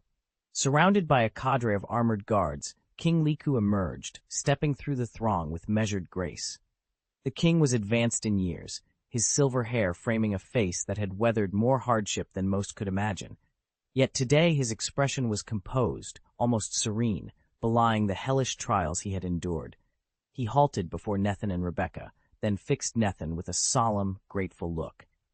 "Allow me," King Liku said, his voice carrying across the hushed plaza, "to offer the deepest gratitude of all Dressrosa." The court had not forgotten the dark days when Doflamingo's treachery had stripped Liku of his crown, branding him a criminal in his own realm. For years he'd been hunted, humiliated, cast aside, a living nightmare. Then, just over 6 months ago, Nethin had arrived in Dressrosa. Bit by bit, he unraveled every lie, exposed every shadowy plot, and brought the truth into the light. Thanks to him, Dressrosa had tasted freedom once more. "For me, for this kingdom, for our people," the king continued, his voice thick with emotion, "your deeds have been nothing short of a miracle." At those words, King Liku bowed his head and raised his right hand in a formal salute to Nethin. A royal guard, trained to intervene at the first sign of impropriety, glanced nervously and lifted his sword arm, then hesitated and let it fall. The plaza fell utterly silent, every eye fixed on the remarkable moment, a monarch paying homage to the young hero who had restored his throne and saved his land. King Riku hesitated, hand raised as if to begin the formal salute. Before he could move, Nico Robin placed a gentle hand on his arm and leaned in, her voice barely above a whisper. "Please, your majesty, we're pirates. Ever since the Dressrosa incident, every eye in the world has been on this island. The Revolutionary Army is guarding us in secret, and some of the world's greatest powers are watching our every move. The world government wouldn't dare issue a slaughter order lightly. It'd be a bigger scandal than Dressrosa itself. But if you publicly acknowledge us as allies, they'll seize on it as the perfect excuse. Even if they don't act outright while the world is watching, the political fallout would be disastrous." King Riku's raised hand froze midair. He turned to Robin, conflicted and silent. At that moment, Nethin, formerly called Ross, stepped forward. His voice dropped to a low, measured tone as he leaned close enough that only the king could hear. "This isn't the place to talk," he murmured. "There's something I need to discuss with you. If I may ask, has the palace been rebuilt?" Chapter X, The Unsanctioned Salute. As soon as the applause died away, Nethin seized Sugar's small hand. Together with Robin, he slipped through the bewildered crowd and vanished within seconds. King's Heights, Dressrosa. The grand palace that once crowned Dressrosa still lay half-finished. Its reconstruction would take months more. In the meantime, the royal family had retired to the old King's Heights, a stately, ivy-clad manor that once served as King Liku's seat of power. Robin and Nethin found King Liku strolling beneath a shaded pavilion in the palace gardens. The air was fragrant with bougainvillea and azalea, but a tinge of unease lingered in the king's expression. "If word gets out that we publicly saluted those pirates," King Liku began, voice low, "it could spark chaos. Remember, Dressrosa remains a world government ally. One misstep, and the Marines or Cypherpaul will descend upon us." Robin exchanged a worried glance with Nethin. He remembered how tense the proceedings had been. The royal salute to the Straw Hat crew was meant as a quiet gesture of gratitude, yet witnesses among the nobles and commoners alike might report it to higher authorities. The king sighed, running a hand through his silver hair. "After everything we've endured, our citizens' suffering, the tyranny of that mad tyrant, how can I still place my trust in the world government?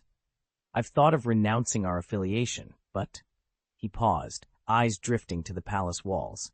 8 centuries ago, the Don Quixote family was Dressrosa's true ruling line. They abandoned their claim to settle in Marihoa, leaving my ancestors to ascend the throne. From that day, we became one of the earliest sovereigns to join the world government. Our history is bound to theirs. Nethin felt the weight of the king's words. Dressrosa's legacy was intertwined with the might of a global regime that too often turned a blind eye to injustice. Yet here they stood, between gratitude to unexpected saviors and loyalty to a governing power that promised order but delivered oppression. Robin laid a reassuring hand on the king's arm. "Your Majesty, the people will remember today's gesture, how you honored those who freed Dressrosa from tyranny. Whatever repercussions follow, they will know you chose compassion over protocol." King Liku nodded slowly, determination kindling in his eyes. Then we proceed carefully. We'll protect our guests and our nation without hiding the truth of what they've done for us. As the sun dipped below the distant mountains, the three of them stood together in that blooming garden, poised between past obligations and a future they themselves would shape. What lay ahead was uncertain, but Dressrosa's heart had chosen its path. Nathan's question hung in the air above the sunflower fields of King's Heights. Even as both an outsider and a mere subject under the world government, Robin had long since learned to read the currents of Dressrosa's politics. She sighed softly, watching King Riku's expression for any sign of surprise or fear. After all, no king, even one as powerful as Riku, could simply renounce his ties to the world government without inviting immediate backlash. Nathan folded his arms and tilted his head at the rows of gold and blooms swaying in the breeze. "Your Majesty," he said quietly, "imagine that a vast new power emerged, strong enough to challenge the world government itself. What choice would you make then?" King Riku blinked. The idea was preposterous. He was a member of the 5 emperors, after all, and the very notion of an open rebellion against the world government had been extinct for 8 centuries. Even the first 4 emperors of the New World had never truly declared themselves enemies of the global regime. At best, they were tolerated by the world government's unspoken desire to avoid too much disorder and economic loss. None had possessed the will or the firepower to mount a direct challenge. Straightening his royal robes, King Riku let his eyes drift back to the palace gardens. "A regime that openly opposes the world government," he murmured. "Such a thing hasn't existed in 800 years. It wouldn't be enough to find an island and stick up a flag. You'd need fleets, armies, allies hidden in every corner of the sea." He shook his head as if to scatter the unwelcome idea. And even then, the cost would be more than any one kingdom or emperor could bear. Robin watched them both from under her straw hat, the weight of history settling over her shoulders. In Dressrosa, rebellion had always been whispered about but never fully realized. And now Nathan had asked the question. If resistance of such scale ever became possible, where would the king's loyalties lie? The answer, for all of them, might reshape the fate of the entire world. King Liku leaned back in his throne, his eyes distant and unreadable. "I'll only consider joining a new nation if it can truly rival the world government, if its territory stretches across more islands than the entire New World. Anything less is pointless." He let out a low chuckle. "I'm only half joking. Building that kind of power is far harder than becoming Pirate King." Nathan stood beside Robin, listening intently as Liku spoke his mind. "And," Liku continued, "if your government isn't genuinely fair and just, don't expect me at your side. I won't pledge myself to any regime built on lies or tyranny." With only the 3 of them present on this windswept shore, Liku didn't bother hiding words sharp enough to earn the world government's wrath. He was making a statement. No more half measures, no more empty titles. Nathan allowed himself a faint smile. In that moment, the foundation of their new nation was laid. But he knew this was merely the first step on a much bigger journey. First, he would have to defeat the other 4 emperors and claim the title of Pirate King. Even then, victory over the world government would require more than a crown. It would demand the loyalty of at least 3 of the 4 emperor fleets under his command. Only then could Nathan rival the might that had kept the seas in chains for so long. Even if the territories of all 4 emperors were ever united under one banner, and even if the entire New World bent the knee, it still wouldn't truly qualify as an empire. That ambition lies far beyond reach. Nathan's immediate concern is far simpler and far more urgent: how to defeat the 4 emperors and claim their domains for himself. After all, an emperor without power or land is a laughingstock. Every force on the seas, King Liku included, knows what's coming. The Ghost Hand pirates are destined to clash with the 4 emperors. Will they redraw the world map into 5 spheres of influence? Or will one emperor fall, restoring the old order of 4? No one can say for sure. One thing is certain, though: these waters will never know peace again. The next great war of the emperors will engulf the New World, and the latter half of the Grand Line may very well become its ultimate battleground. Chapter 248, The Healing Fruit, Part 2. Nethan was strolling through the manicured gardens of King's Heights alongside Robin when a dark ripple sliced across the sky. In an instant, a sharply dressed figure materialized before them, tall, thin, wearing a black top hat and leaning casually on a mahogany cane. It was Lafitte, captain of Rhodes. With a precise bow, Lafitte tapped the tip of his cane on the cobblestones. He raised his free hand in a graceful arc, and there, suspended above his palm, hovered a pale, swirled orb, the very devil fruit, known for its extraordinary healing properties. "This is the fruit you requested," Lafitte announced, tipping his hat. "Our expedition to Greenbit turned up results more quickly than expected." He explained that their team had first encountered the island's secretive little people. Thanks to Lafitte's hypnotic abilities, they never needed to resort to force. A few whispered commands later, the entire community eagerly joined the hunt.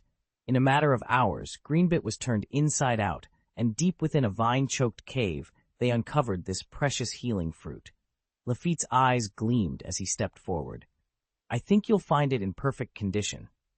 Nathan reached out and gently lifted the fruit from Lafitte's hand, marveling at its delicate marbled skin. A satisfied smile spread across his face. It had gone even more smoothly than he dared hope. Nathan turned the healing fruit over in his hand, marveling at its delicate jade-green flesh. With the surgical fruit's medical powers already at his disposal, this new fruit's promise to mend any internal injury was no idle boast. Its ultimate ability could restore even the gravest wounds to their original unscarred state. Severed organs regrown, shattered bones rebuilt from the inside out. The only price for that final miracle was the user's life. "I've been lucky today," Nathan said, slipping the fruit into his coat pocket with care. Nico Robin stepped forward, a small, approving smile playing at her lips. "With both surgical and healing fruits, as long as you don't suffer a fatal blow on the spot, you're almost guaranteed to survive. 2 layers of insurance. Very prudent." Nathan nodded. "Especially with the 4 emperors looming ahead. We'll need every advantage we can get." He glanced over at Lafitte. "You can return to the ship now." Lafitte tipped his hat respectfully. "Aye, Captain." Then, as quietly as a shadow, he melted into the streets of King's Heights and made for the coast. Robin inhaled, meeting Nathan's gaze. "Shall we? Let's move." Nathan took a steadying breath, extended his hand, and drew a quiet hum of energy through the air, a subtle prelude to whatever lay ahead. Then, with purpose in his stride, he led the way down the hill. The air before them rippled and twisted, as if reality itself were being crumpled like paper. In one fluid motion, Nathan scooped Sugar under his left arm and Robin under his right, and then, with the grace of a dancer, he stepped forward. In an instant, the 3 of them vanished from the King's Heights and reappeared on a rooftop in Dressrosa, hundreds of meters away. Today, Nathan's power can fold up to 1 kilometer of space. Within that radius, he can bend the world in any direction, effectively bringing distant places right to his doorstep. Swipe after swipe, he flickered through space in rapid succession, each stride collapsing the gap between here and there. On his final step, the warped corridor of air snapped shut, and a ship, just moored to the shore below, came into view. Nathan stepped lightly onto the deck as the last echo of the void faded away. A burly sailor stationed as lookout tensed at the sudden disturbance, his hand drifting toward his weapon. But the moment he recognized Nathan, his shoulders relaxed. Nathan offered him a curt nod, gently set Sugar down, and called out, "Where's Gores?" The sailor pointed toward the starboard rail, where another crew member was hauling barrels of fresh water aboard. "He's over there, boss, filling the tanks." Nathan allowed himself a satisfied smile. "Perfect. Gores is exactly the right man to use this healing fruit." Giants were extraordinary creatures, towering in stature, brimming with vitality, and blessed with lifespans far beyond any ordinary humans. Even so, when Gears used his precious healing fruits to mend their wounds, each fruit was a tremendous investment of magical energy. To spare one for a human like Lafitte was nearly unthinkable, yet it would grant her roughly 18 more months of life. Once Gears finished tending to the injured villagers, Nathan gave him the nod. Without a word, the giant turned and strode off. You didn't need a map here. In just 2 earth-shaking steps, they reached a quiet clearing at the forest's edge, where the next batch of healing fruits lay waiting. "Hold up," Nathan called. In one graceful bound, he leaped onto Gears's broad shoulder, landing with the ease of a cat. The giant paused mid-step and looked down in surprise. "Captain," Gears rumbled, his deep voice trembling with curiosity. Nethan reached into his leather pouch and withdrew a single pearl-white orb no larger than a millet seed. "Here," he said, tossing it upward. The healing fruit arched perfectly and fell between Gears's crimson lips. The giant bit down, grimacing at the bitter tang. Although the fruit was minuscule next to his gargantuan size, its magic coursed through him like a shockwave. Gears closed his eyes as the healing warmth spread through his muscles. "What is this?" he rumbled once the first wave of relief passed. Nethan grinned up at him. "Healing fruit. It tastes awful, like sand mixed with bitterness, but it works wonders." Gears chuckled, a deep, rolling sound like distant thunder. His shoulders relaxed, and the tension drained from his limbs. Nethan gave him a gentle pat. "All right, big guy, let's head back. We've got more people waiting on us." The giant set off again, this time lumbering with renewed strength. Nethan settled comfortably on his shoulder, ready for whatever lay ahead, because in their hands lay the power to save lives, one tiny fruit at a time. Nethan hovered in the air, then drifted down in front of Geertz, waiting for her reply. Geertz, having already suspected she was about to eat a devil fruit, braced herself. There was no way Nethan could be simply offering a sweet snack. As soon as the bitterness hit her tongue, a warmth blossomed in her chest. Soft, gentle energy radiated outward, flooding through her limbs. Wherever it went, soreness and numbness dissolved instantly. Geertz stared at her hands in astonishment. In a fleet of 5 crewmates, all wielding devil fruit powers, she'd always felt left behind. And now, here was her chance. She'd swallowed the fruit whole before her ambition could falter, and its power proved more than mere healing.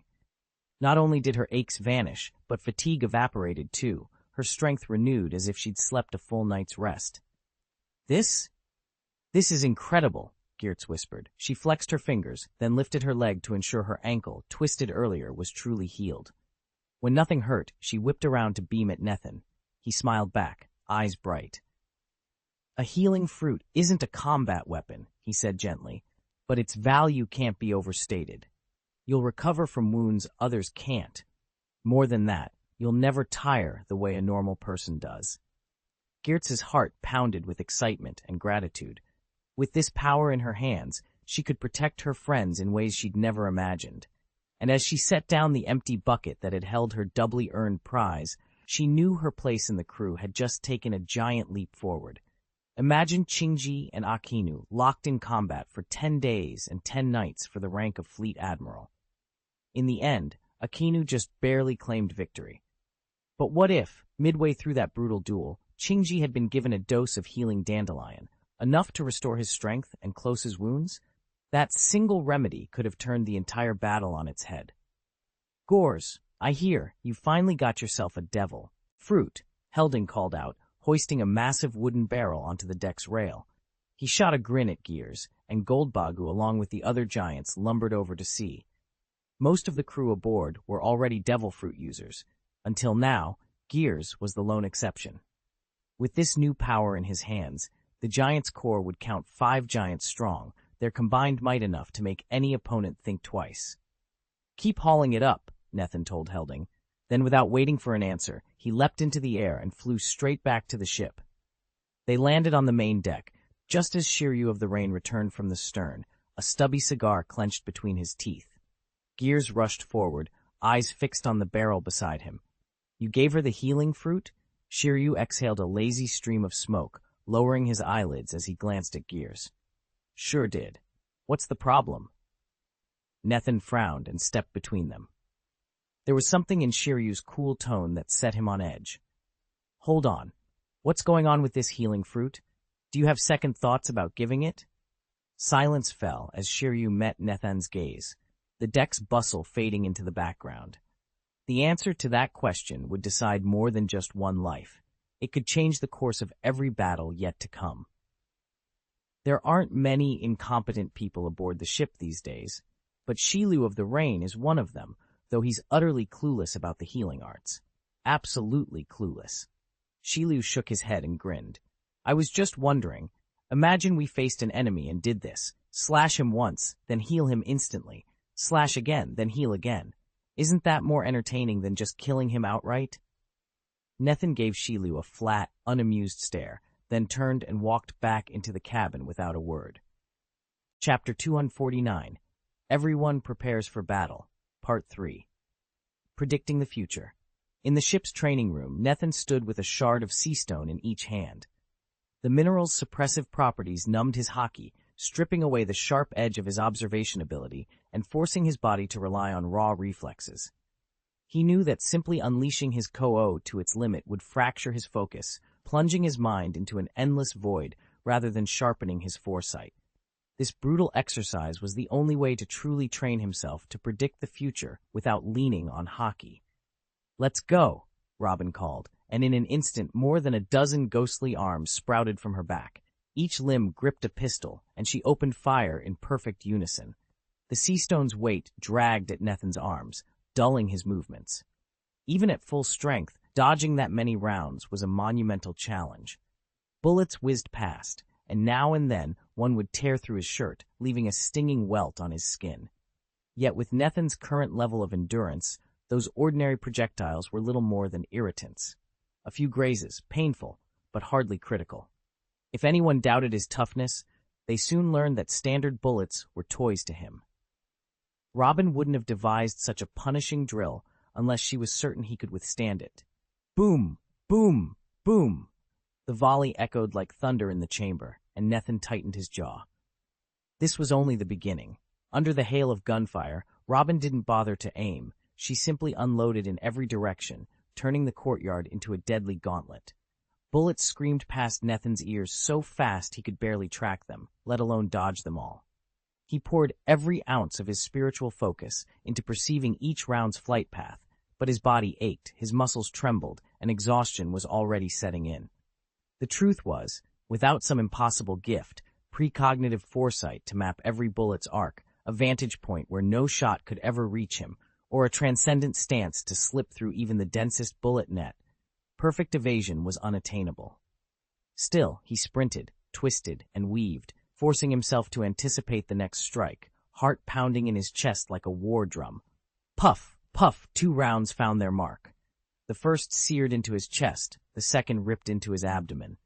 Nethin's fingers went slack, and the pair of Hailu stones he'd been clutching slipped from his grasp and clattered to the ground. He crumpled to his knees, gasping for air. "Nethin!" Robin dropped to her own knees beside him. She brushed aside his hair and peered at the tiny white flecks blooming across his shirt. His eyelids fluttered, each breath raspy and shallow. Nethin's vision wavered, and for a heartbeat the world held its breath. Nethin sagged back against the wall, every muscle trembling with exertion. Despite the strain, his fully awakened tenacity talent surged through him like wildfire, knitting the grazed flesh around his eye in mere seconds until not a mark remained. He'd clearly tapped into something new, something powerful. He forced himself to inhale deeply, replaying every second of the last round in his mind. This method of cultivation was reckless. One misplaced shot, and he could have been blinded. But with his current regeneration rate, even that wouldn't have stopped him. Shaking away the thought, he closed his eyes and let the calm settle over him. Robin watched him with wide, disapproving eyes. "Let's not do that again," she said flatly. She knew he was practically invincible, but seeing him take live gunfire still unsettled her. Nethin opened his eyes and cracked a wry smile. "You promised to help me practice, didn't you? You never said we wouldn't use real bullets." Robin blinked. For a moment, she looked as if she might scold him, but then she sighed. "Fine," she muttered, raising her own weapon. "But if you get yourself killed, I'm not digging you out of a crater." "Deal," Nethin said, settling into position again. "Just wait until I master this." He winced as adrenaline pulsed through his veins, already eager to test his limits once more. Rhodes folded his middle, ring, and little fingers, leaving only his thumb and index finger extended. He pressed the tip of his index finger against Robin's cheek, mimicking a pistol. Tilting his head, he drawled, "If you promise, there's no turning back. Now shoot. If you don't, I will." Robin rose to her feet, cast a cool glance at Nethin, ignoring Rhodes' mock threat, and strode out of the training room. Several hours later, Robin returned to continue Rhodes's predictive ability drills. Their ship was already slicing through the New World's turbulent waters, far from Dressrosa.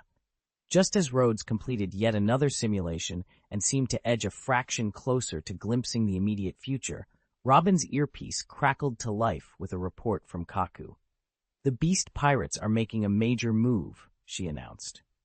In the ship's narrow bathroom, Nethan rubbed his face dry with a towel, listening intently. His dark eyes flickered with concern. "What exactly are they up to?" he asked. Robin's voice was steady. "I can't discern their ultimate goal yet. All we know is that their full force has assembled and departed Pheno Island." Nethan folded the towel and draped it over the rail. He met Robin's voice in the comm. "Keep scanning their channels. I want real-time updates the moment they make their next step." "Aye, sir," Robin replied crisply, then clicked off. Nethan stared at his own reflection for a long moment, the possibility of a looming clash with the Beast Pirates settling over him like a storm cloud. Whatever their purpose, he thought, they'd face him ready. No one dared tail the flagship of a Yonko's fleet, but our scouts confirmed that the Ghost Hand Pirates, newly risen to Emperor status, had finished mustering their forces and departed from the very heart of Kaido's domain. That single report was enough to set the remaining emperors on edge. Could this be aimed at us? Nethan paused, weighing the danger. If his crew were merely a nuisance to the beasts, Kaido might brush them off. But as equals among the 5 emperors, the Ghost Hand Pirates posed a direct challenge, and now Kaido would surely take notice. It was puzzling, then, that he hadn't acted yet. Robin stepped forward, draping a bathrobe over Nethan's shoulders and spreading out the navigational charts. "Our original course skirts the edge of Big Mom's waters before running along the border of Kaido's territory, ending on that island between them," she pointed out. "With the Beast Pirates mobilizing, that stretch has become a minefield. To avoid it, we'd need to detour north through Whitebeard's and Shanks's seas. But if Kaido tries to cut us off, we'll be caught between 3 emperors." Nethan studied the map a moment longer, then shook his head. "No, we stick to the plan. Better to test the Beast Pirates on their own turf than sail straight into an emperor's showdown." Nethan slipped into a bathrobe and stepped out of the bathroom, running his fingers through his damp hair. A determined spark lit his eyes. If Kaido wants a fight, all right, let's give it to him. A clash with one of the 4 emperors was only a matter of time. Better to choose our moment on our own terms. Defeating the Beast Pirates outright would be ideal, but even if they held their ground, Nethan was confident that Kaido stood no chance against the Ghost Hand Pirates in their current form. His crew's strength had finally come together. They could rival any pirate fleet and would not be steamrolled. It was time to prepare for war. Nico Robin's eyelids fluttered open. Gone was the frightened girl who'd escaped Ohara under the Navy's relentless pursuit. Through countless battles and under Nethan's unyielding guidance, she'd grown into a seasoned warrior. Though she still preferred knowledge to conflict, her mastery of the Hana-Hana fruit now produced hardened, razor-sharp clones, each one as precise as it was powerful. Her resolve and strength were light years beyond the trembling scholar who once ran for her life. "Inform the crew," Nethan said, his voice calm but unwavering. The war drums were already echoing in his mind. Robin stepped onto the quarterdeck, her expression grave as she delivered the warning. Kaido's Beast Pirates were bearing down on them. A ripple of tension swept through the Ghost Hand crew. Shiryu of the Rain cracked his knuckles, then drew his second-generation Ghost Blade in one fluid motion. The steel whispered against its sheath, and a cold smile spread across his face. "Kaido's horde," he murmured, eyes glinting. The ship's fishman captain ran a hand through his hair, frowning. 100 Beast Pirates, they say? Well, if they want to fight, let them come." He shook his head and shrugged, as if grudgingly welcoming the challenge. From the stern, Lafitte dusted off his black top hat, his lips curling into a grim chuckle. "Heh. This is going to shake the world once more." At his side, Trafalgaro rested his demon sword on his shoulder, his stare sharp as flint. "Kaido himself," he vowed, "finally reveals his hand." A low rumble came from the giant roads. Word is, his beast corps are unstoppable. Across the deck, Hyrding sprang to his feet, fists pounding the air. "Nothing stands against giants," he roared. for the glory of Elbaf and for our captain." With that, every giant raised their weapons, their battle cries echoing across the ship. Fear had no place in their hearts. They were warriors, and they were ready to meet Kaido's beast pirates head-on. "I'd love to help. Could you please paste the full chapter text here? Once I have the complete machine-translated passage, I can rewrite it into smooth, coherent English with Nethan established as the male protagonist." Chapter 250, Attention from All Sides, Part 4. In the highest council chamber of the world government, 5 venerable stars, pillars of power whose decisions shaped the seas, sat and stood in grave silence. Fresh reports had just reached them from the New World. Kaido and his beast pirates had made their move. Now the pressing question hung in the air. Should they send an admiral to intervene? The rout of the Ghost Hand pirates already ran deep into the heart of the New World. Deploying a full admiral-led fleet would spark too much activity and invite unforeseen complications. As each star weighed the options, they considered the unwritten rules of power in that lawless region. The 4 emperors treated the New World as their personal domain. An admiral's incursion without invitation would be tantamount to a direct insult. If the Ghost Hand pirates clashed with the Beast pirates alone, the other emperors might stand aside. But if the navy took the field openly, the balance of power would shift, and the other Yonko would surely follow suit. After a tense pause, one of the stars leaned forward. "Send CP0 in secret," he suggested quietly. A nod of approval passed around the table. "That's the best course," another agreed. And so, in the shadowy halls of the world government, their decision was made. The clandestine operatives of CP0 would handle Kaido's threat, keeping the greater game of emperors and admirals unnoticed. For now.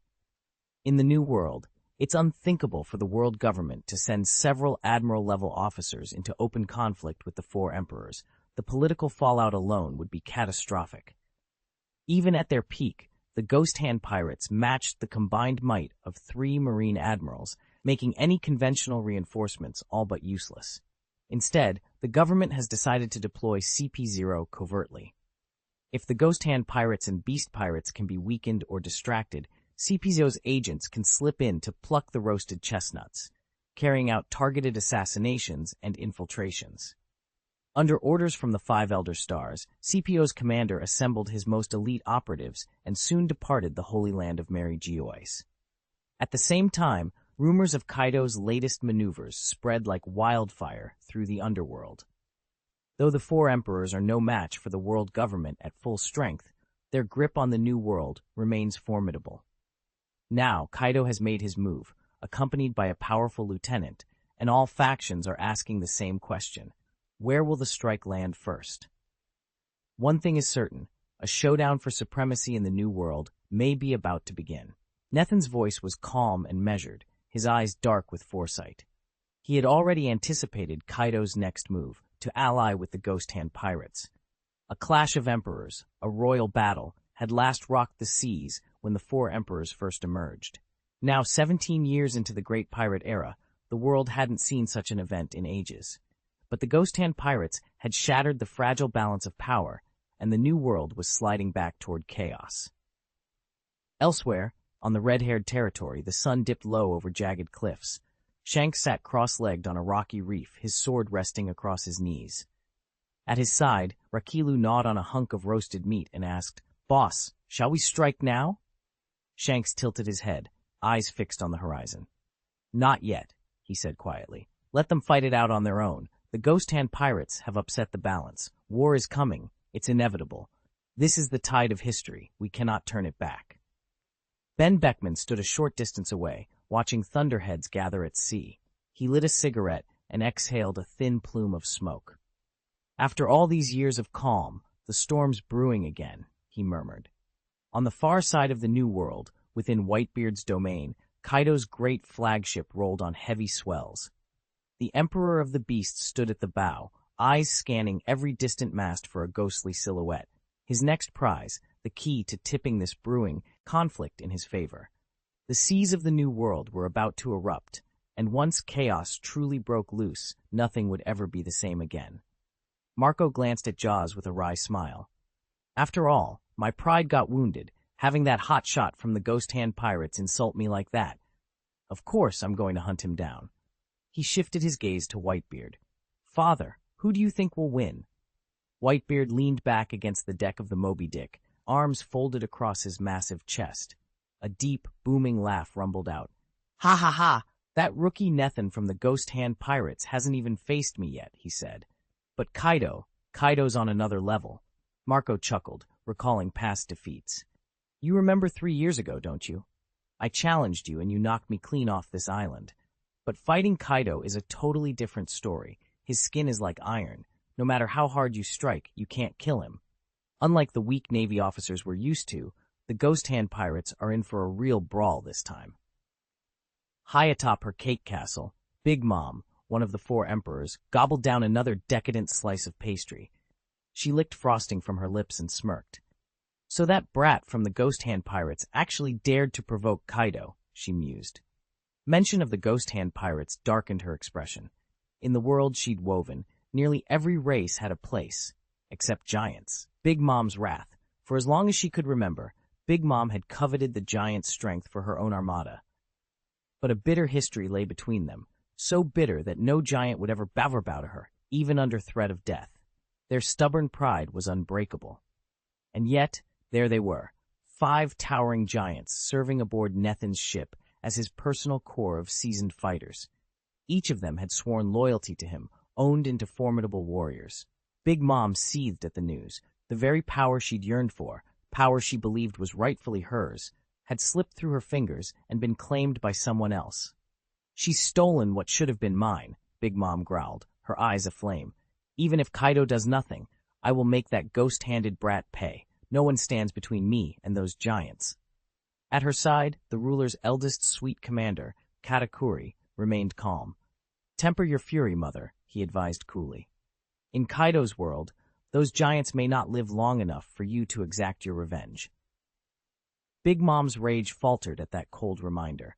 With a grunt, she tore off a chunk of bread and thrust it into her mouth, her thoughts already turning to darker schemes.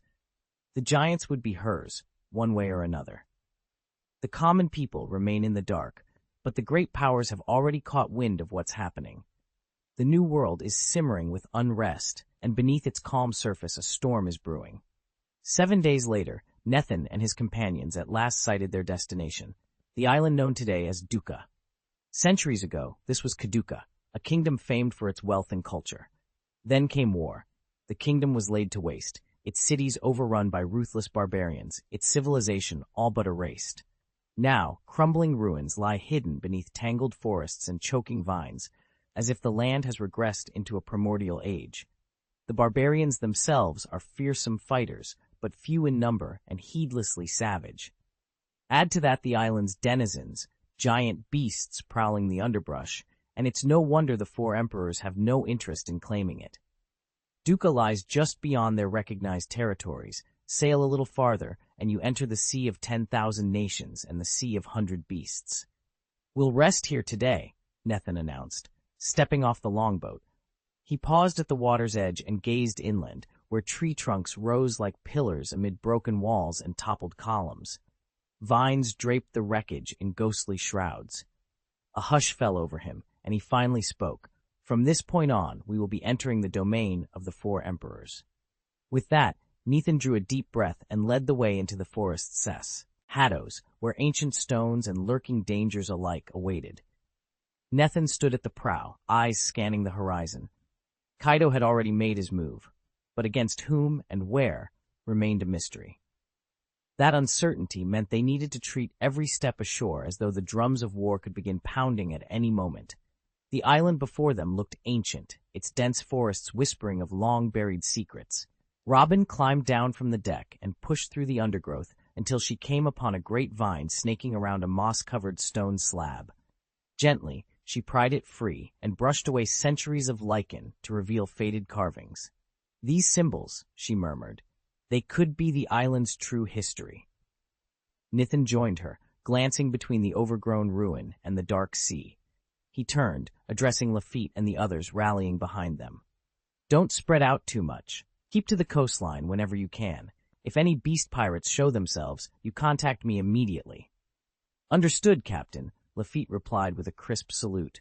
As Robin leaned closer to the inscription, Nethin braced himself, ready for whatever ancient secrets or fresh dangers this island might hold. Chapter 251, The Leng Leng Fruit, Part 1. The dense jungle seemed alive with whispers of a long-lost empire, its temples and statues now swallowed by vines and moss. Robin knelt before a collapsed wall of stone, peeling back thick creepers that wove through ancient carvings. She could feel the weight of history in every weathered glyph. What she longed to find above all was a text inscribed stele, an artifact that might shed light on the island's mysterious past.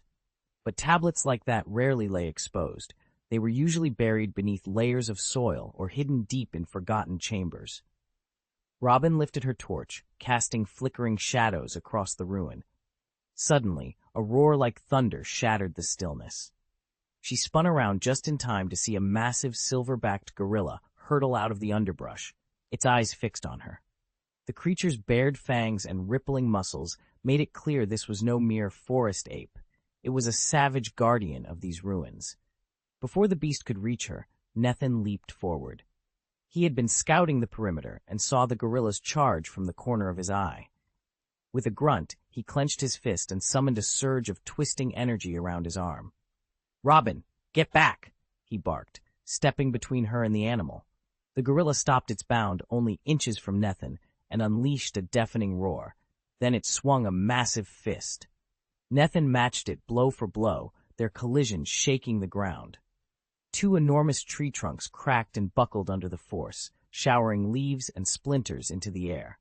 Robin scrambled to her feet, heart pounding. She raised her crossbow, determined to back up Nethin.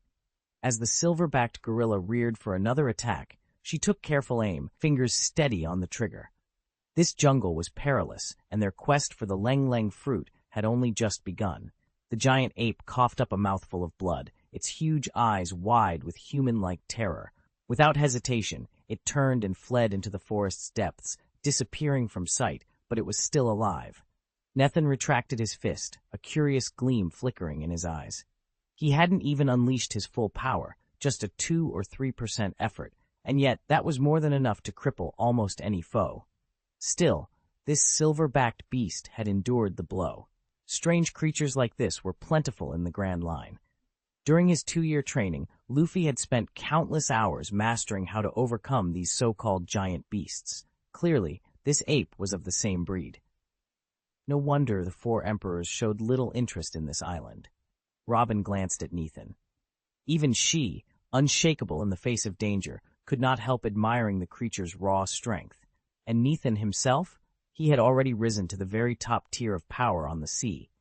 He might not be the single strongest fighter afloat, but he ranked among the elite, a status few could claim. With that unspoken acknowledgement between them, Nethin and Robin pressed on, delving ever deeper into the shadowed forest. Nethin, Robin, and Rhodes picked their way through the shattered pillars and toppled statues of the old ruins, searching for any clue to the island's past. Robin knelt beside a broken slab of stone, brushing away centuries of moss to reveal a series of hastily carved characters. Her eyes widened. "World government destroyed this island," she murmured. "Devil slaughtering order? But that can't be right. There wouldn't have been any demon-slaying edicts back then. Still, something akin to a destruction order. And judging by the wear here, it dates from about 600 years ago." Rhodes ran a finger along the inscription without surprise. "They obliterate islands whenever it suits them," he said quietly. "It's their way of hiding inconvenient truths." Robin fell silent, her gaze drifting over the ruined archways and toppled walls. The devastation felt eerily familiar, an echo of her own lost home, Ohara. Her shoulders slumped as she turned back toward the jungle, her mood as dark as the mossy stones underfoot. Net and tread softly behind her, scanning the undergrowth. Suddenly he froze. His hand went to his sword hilt. "Wait," he whispered, eyes narrowing. "We're not alone. Or, I'd call them barbarians, if that word even meant anything here." Pushing deeper into the foliage, the 3 of them broke into a small clearing. Before them, a band of 6 or 7 squat figures in rough linen loincloths and bare shoulders crouched around a gigantic tiger, its body easily 7 or 8 meters long. The beast snarled, muscles rippling under striped fur, as the strangers jabbed pointed spears at its flanks. Robin's breath caught. Rhodes let out a low hiss of recognition, and Nathan gripped his sword, ready to decide, intervene and risk conflict, or stand back and watch these self-styled tribespeople battle a creature of legend. The ferocious tiger's power was terrifying. One swipe of its claws could easily split a half-meter-thick tree trunk. And yet, despite its strength, the beast lay defeated, its blood slicking the ground as the island barbarians roared in victory. Clearly, surviving here required more than courage. It demanded exceptional might. "Uka!" A burly warrior at the front bellowed as he lunged through the crowd. His crude stone spear crackled with energy, and with a single thunderous strike he shattered the tiger's skull. The orange-furred giant let out a final, earth-shaking roar before collapsing in a heap.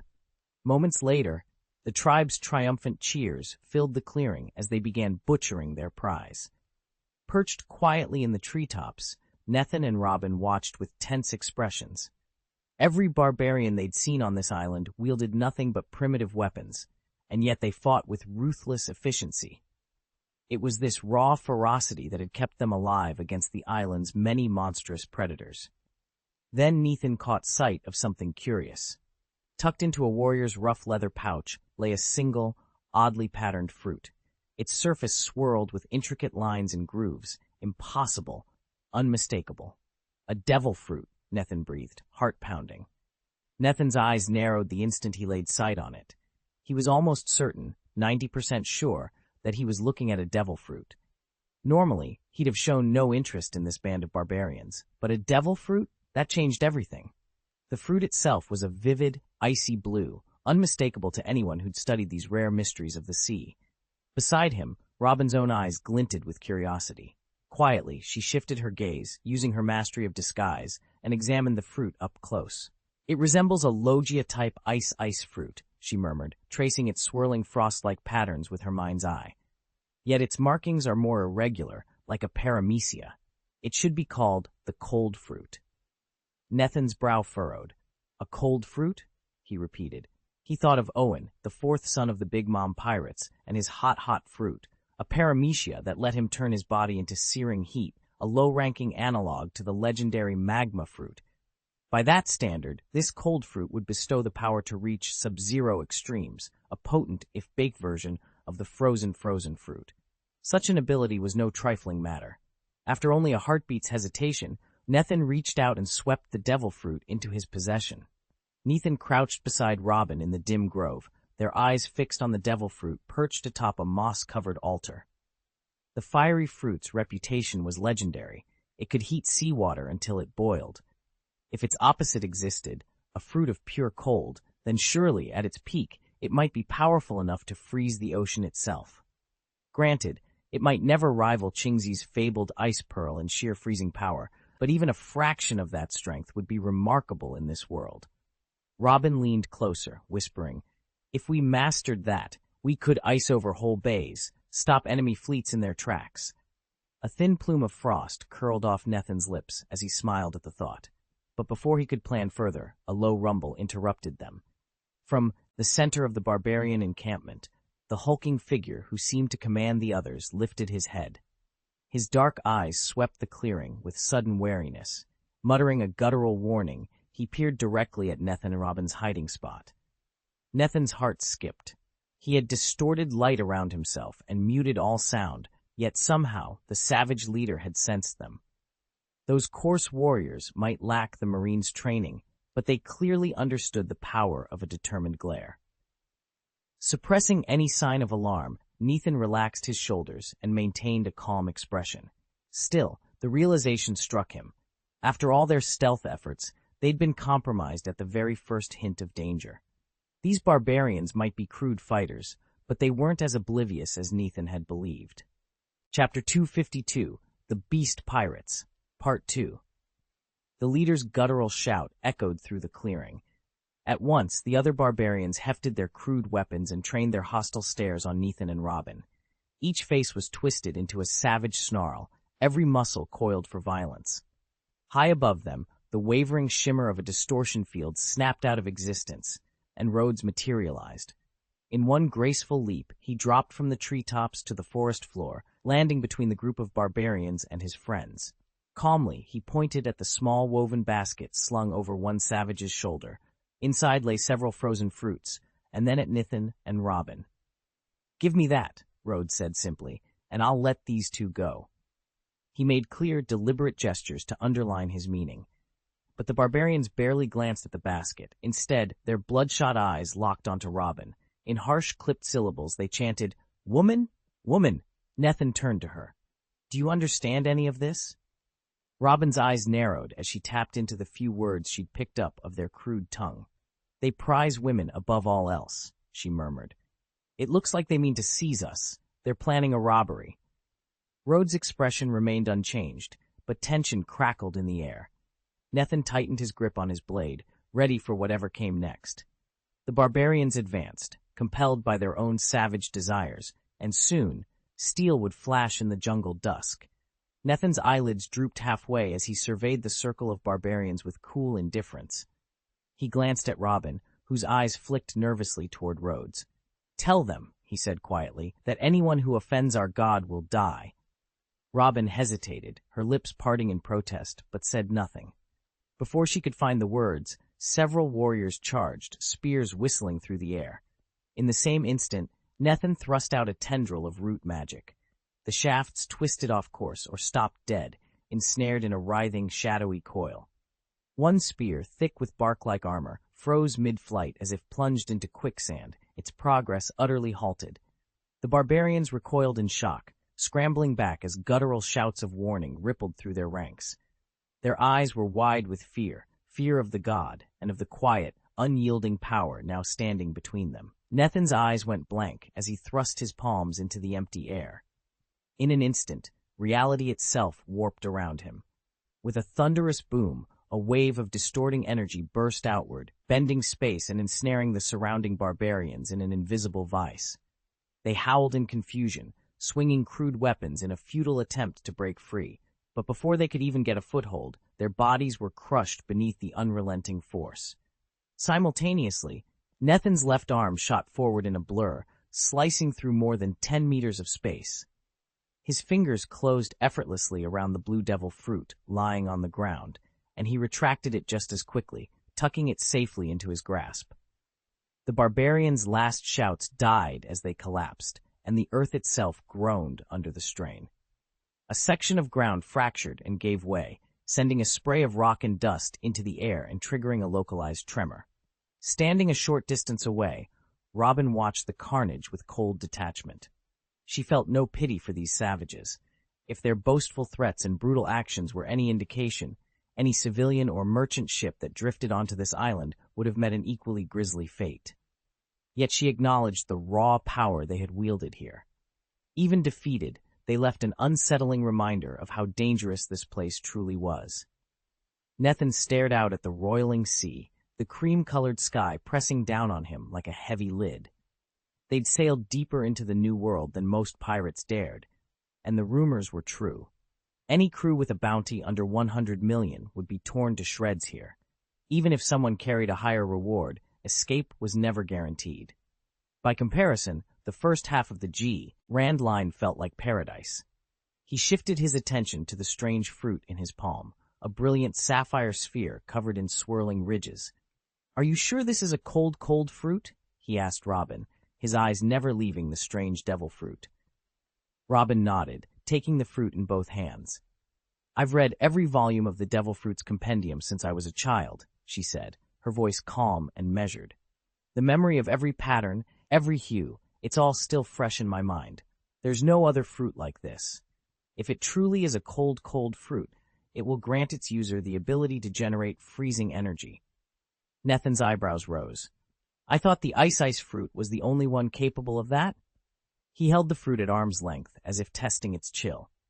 "It's similar, yes, but the ridged pattern is completely different," Robin explained. "The ice fruit can freeze moisture in the air or water directly. A cold fruit could theoretically drop its own temperature, or anything it touches, to extreme lows, -50 degrees, -100, maybe even approach absolute zero if the user masters it." A shiver ran down Nathan's spine. though it wasn't from cold. Freezing the sea itself, he mused. That would create a massive tactical advantage. Imagine cutting off an enemy fleet's escape route with an instant patch of ice. Robin tucked the fruit back into its protective cloth. But that kind of power is dangerous, especially in the New World. If the user can't control it, they could bring down the sea around them, trapping themselves in the most hostile waters on the planet. Nethin gave a wry smile. All the more reason we need to claim this fruit. It could be our ticket out of here, or our doom if we're not careful. Robin returned his smile, her dark eyes gleaming with resolve. Then let's be careful. She leaned closer, voice barely above a whisper. Because in the depths of the New World, paradise and perdition are separated by nothing more than a single choice. Nethin folded his arms, the weight of that choice settling over him like an icy breeze. In this sea of chaos, power was the only currency that mattered, and the cold fruit might just be the greatest treasure they'd ever claimed. Nethin wiped the last flake of frost from his blade and eyed the pale blue devil fruit in his palm. Even among elemental fruits, the gap between very cold and absolute zero was vast, and he wasn't yet convinced this one could freeze beyond any known limit. He shrugged and tucked it safely into his pocket. Let's move on, he said, already turning away.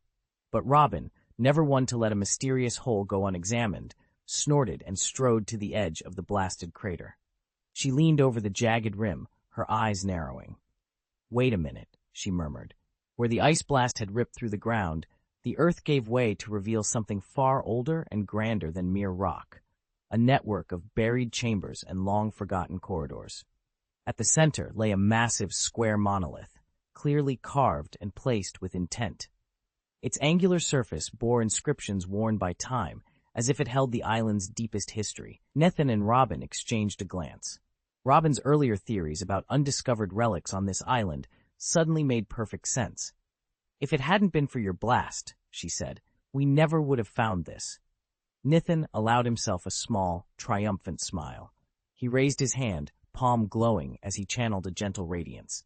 The light warped around him, pouring into the darkness below, and chasing away centuries of shadow in an instant. The ruined chamber below shimmered to life. Every carved figure and weathered symbol laid bare in the sudden, brilliant glow, like noon shining through a centuries-old cathedral. Welcome to the true heart of this island, Nethin whispered, and together they stepped into the light. Nethin landed lightly among the half-buried stones and stepped forward to the ancient inscribed stele. He crouched beside it and studied the weathered characters, while Rhodes watched him quietly. Why? Time slipped away uncounted. Finally, Nethin straightened, a soft sigh escaping him. The tablet celebrated the glory of the Kaduka kingdom, but those proud days had ended 6 centuries ago. Now nothing remained but crumbling ruins, their secrets buried beneath the earth. A weight of sorrow settled in Nethin's chest as he imagined how countless lives and stories had faded into these forgotten stones. Rhodes reached out and gently brushed a stray lock of hair from Nethin's forehead. History marches on, he said softly, and nations rise and fall. Yet if you seek the past with enough determination, every secret will reveal itself in time. Nethin managed a small, grateful nod. Together they retraced their steps through the tangled jungle back to their boat. After a day of rest, Rhodes and Nethin pushed into the forest again, determined to uncover more of Kaduka's remnants. Over the next 3 days, they scoured nearly every corner of the island. When they stumbled upon a fierce tribe of barbarians, it was Rhodes's power that kept them safe. Bit by bit, the island's buried history began to unfold. On the 4th day, a dark silhouette appeared on the far horizon. First one ship, then a second, then a third. Soon a full armada was bearing down on Kaduka Island. There was no thunderous fanfare to their approach, yet the steady advance cast a palpable dread over the deck. The bright sky itself seemed to shudder as roiling clouds gathered overhead. On the main deck, Trafalgaro rose to his feet. From the mast, Lafitte dropped down without a sound. Shiryu, Rainfall, stepped out of the cabin, his expression calm but resolute. "They're here," someone hissed under their breath, eyes narrowing at the growing flotilla. Every sailor stiffened. These ships flew the colors of one of the 4 emperors. Monsters, pirates. Chapter 253, Fight, Part 3. "Quick, look, It's one of the Beast Pirates' ships. About a kilometer off Kaduka Island, a specially rigged hot air balloon hovered over the open sea. In its wicker basket stood 3 men. One of them had a telescope pressed to his eye, scanning the approaching vessel with equal parts awe and excitement. "Big news, a world exclusive," he cried, his voice trembling as he lowered the spyglass. Morgan's eyes glittered as he reached for the telescope. "Just a little closer," he murmured. "At this range, any photographs will turn out too blurry." "No, Lord Morgans," one of his aides whispered urgently, sweat beading on his forehead. "If we drift any nearer, the Beast Pirates will spot us." The second attendant swallowed hard. "And if the Ghost Hand Pirates catch sight of us, it would be even worse." Morgans waved away their concerns. "Relax," he said, flashing them an eager grin. "A few more meters, that's all I need." He hesitated only a moment, eyeing the massive flagship now growing in his lenses, its black sails stark against the horizon. Below, the sea foamed around the pirate vessel's hull as it bore down on Kaduka Island. Morgan's heart thudded in his chest. This would be the scoop of the century. Meanwhile, on the island itself, Nethin tightened the straps of his armor and drew a slow breath. A veteran swordsman of the Revolutionary Army, he had spent years honing his technique under the most brutal instructors. Yet nothing prepared him for today's task, defending Kaduka against not one but 2 notorious pirate crews. "Listen up," he called to the band of ragtag volunteers gathered on the shoreline. "Those aren't just any pirates. They're commanded by members of the 4 emperors. If they land here, Kaduka Island is finished." The villagers exchanged anxious glances, but Nethin's calm confidence steeled their resolve. "Hold your ground," he ordered. "We fight for every inch of this beach. And remember, no one escapes this line if they threaten our home." As the Beast Pirate's ship drew closer, its dragon-headed prow slicing through the swells, a cheer rose from the island's defenders. Nethin gripped the hilt of his blade, feeling the familiar weight settle in his hand. The clash was inevitable, and he would be ready. Nethin's alliances ran deep. He enjoyed a strong bond with Big Mom, maintained a tentative connection to Kaido, and had met the Ghost Hand Pirates only once. Now, as his 2 subordinates wrestled the hot air balloon closer to shore, the Beast Pirates' armada was already gathering off Kaduka Island. A slate-gray sky pressed down over the water. On a jagged reef at the island's edge, Nethin stood motionless, the frothing waves slamming against the rock below him. He remained perfectly still, as if daring the sea itself to move him. Behind him, Shiryu of the Rain and the others exuded dark, restless power, their auras crackling in the humid air. Below, the lead ship of the Beast Pirates cut through the swells. At its prow stood a colossal figure, broad-shouldered, silent, and utterly imposing. Nethin drew a steady breath and met the giant's gaze. This was no mere pirate captain. He was one of the 4 emperors, the dreaded Beast Kaido. Even from this distance, Kaido's presence felt like a gathering storm, heavy and inexorable. Flanking Kaido's flagship were 3 more vessels, each helmed by one of his 3 calamities. These senior officers of the Beast Pirates were legends of terror in the New World, and their formidable auras matched, and perhaps even surpassed, those of Shiryu and his allies. As the 4 ships closed in, the tension on Kaduka's shore mounted to a breaking point. The stage was set for a clash that would shake the island to its foundations. A grizzled lieutenant of the Beast Pirates leaned close to Kaido's ear and reported in a low voice, "Lord Kaido, the Ghost Hand Pirates are mustering on the shoreline." There was not a trace of worry on his face. After all, the Ghost Hand Pirates might carry a fearsome reputation, but who trembled afore Kaido? Not even the Whitebeard pirates had ever bested him twice. Kaido remained silent. His gaze sharpened as it swept over the water, coming to rest on a lone figure standing on the beach. That was Nethin, once called Ross, returning Kaido's stare with steady resolve. In this moment, 2 eras collided. Kaido, the old generation emperor of the New World, and Nethin, the rising star who embodied the pinnacle of the New Age. The slow, rolling advance of Kaido's fleet mirrored the tension in the air. From the deck of his flagship, Kaido fixed Nethin with a predatory grin. Even at this distance, he could sense the boy's unwavering will. His voice rumbled like distant thunder. "Ghost Boy, have you really forgotten what you said on Icefield Island?" Nethin squared his shoulders, one tugging at his coat, and answered without hesitation. Of course I remember. Nethin's voice was steady as he met the looming figure of Kaido the Beast. Just now, I wanted to see if the beast pirates could really be provoked, he said calmly.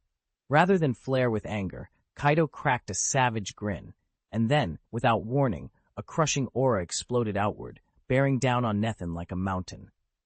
Kaido's overlord presence was absolute.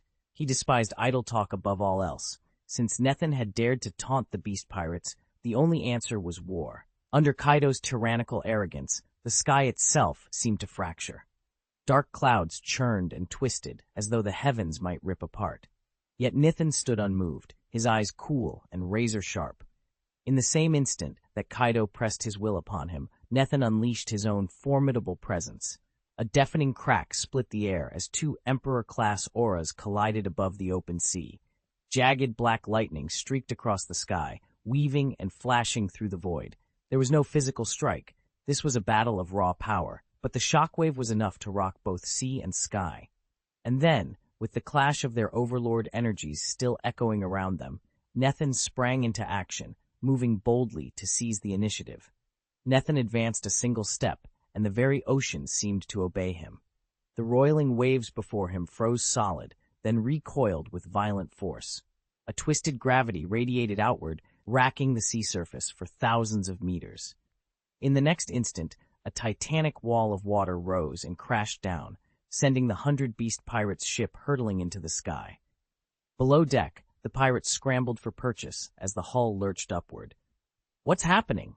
We're going overboard," they shouted, faces pale with terror at the thought of plummeting into the churning abyss. At that critical moment, Kaido's scowl deepened. With barely a ripple in the water, the Yonko vanished beneath the wave, then exploded back into view, charging at Nethin like a living battering ram. Nothing deterred Nethin. He was first to react, narrowing his eyes as he gathered armament haki around his fist. Black energy coalesced into a gleaming obsidian gauntlet. When he unleashed his punch, its thunderous power and searing haki surged outward, surpassing every foe Nethin had ever faced. Still, even as Kaido's own gargantuan fist bore down on him, Nethin held his ground, muscles coiled, gaze unwavering. In that heartbeat before impact, neither fear nor doubt flickered across his expression. He was ready. Nethin let go of his hold on the seawater. Instead, he poured every ounce of his distortion power into his right fist and drove it hard against Kaido's massive, beastly hand. On the rocky shoreline, under hundreds of wide-eyed stares, the two blows met with a thunderous impact. Despite the staggering difference in size, neither combatant budged, and for one heartbeat, the very air between them seemed frozen. Then the world shattered. From the point of contact, a shockwave fanned out like ripples on a pond, fracturing the reef beneath their feet and gouging deep cracks along the coast. Mountains of ocean water reared up and thundered toward land, as though a divine sword had cleaved through sea and stone alike. A hulking pirate of the 100-beast crew lunged to guide their ship safely farther offshore, but no one really watched him. Every gaze was fixed on Nethin and the transformed Kaido.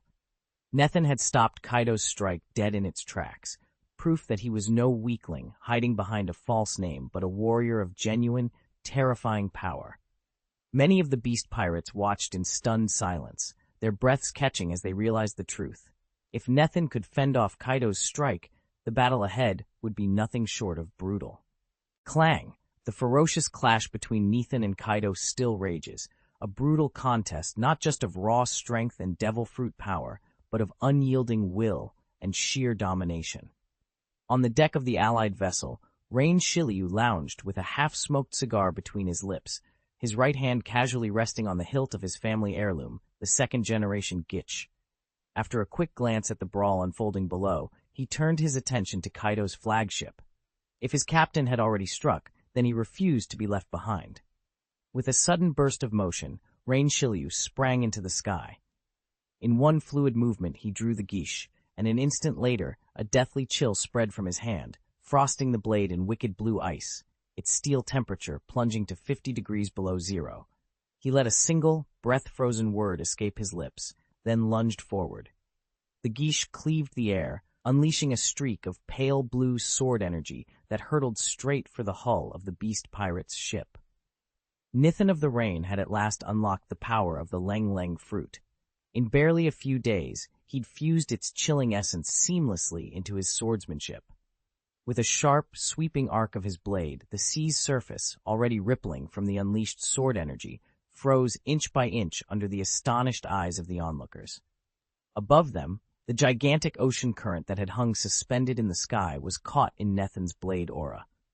In an instant, it solidified into a colossal ice sphere, its diameter measured in thousands of meters, like a gargantuan puck carved from the heart of the sea. Ice attribute swordplay? One of the 100 beast pirates muttered, staring up at the looming orb. A flicker of excitement passed through his eyes.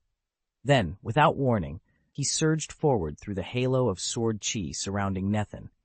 With a deafening roar and veins standing out on his brow, he slammed his armored arm against the ice sphere. The impact rattled the frozen mass, sending it hurtling toward the shore where Nithin and his companions stood.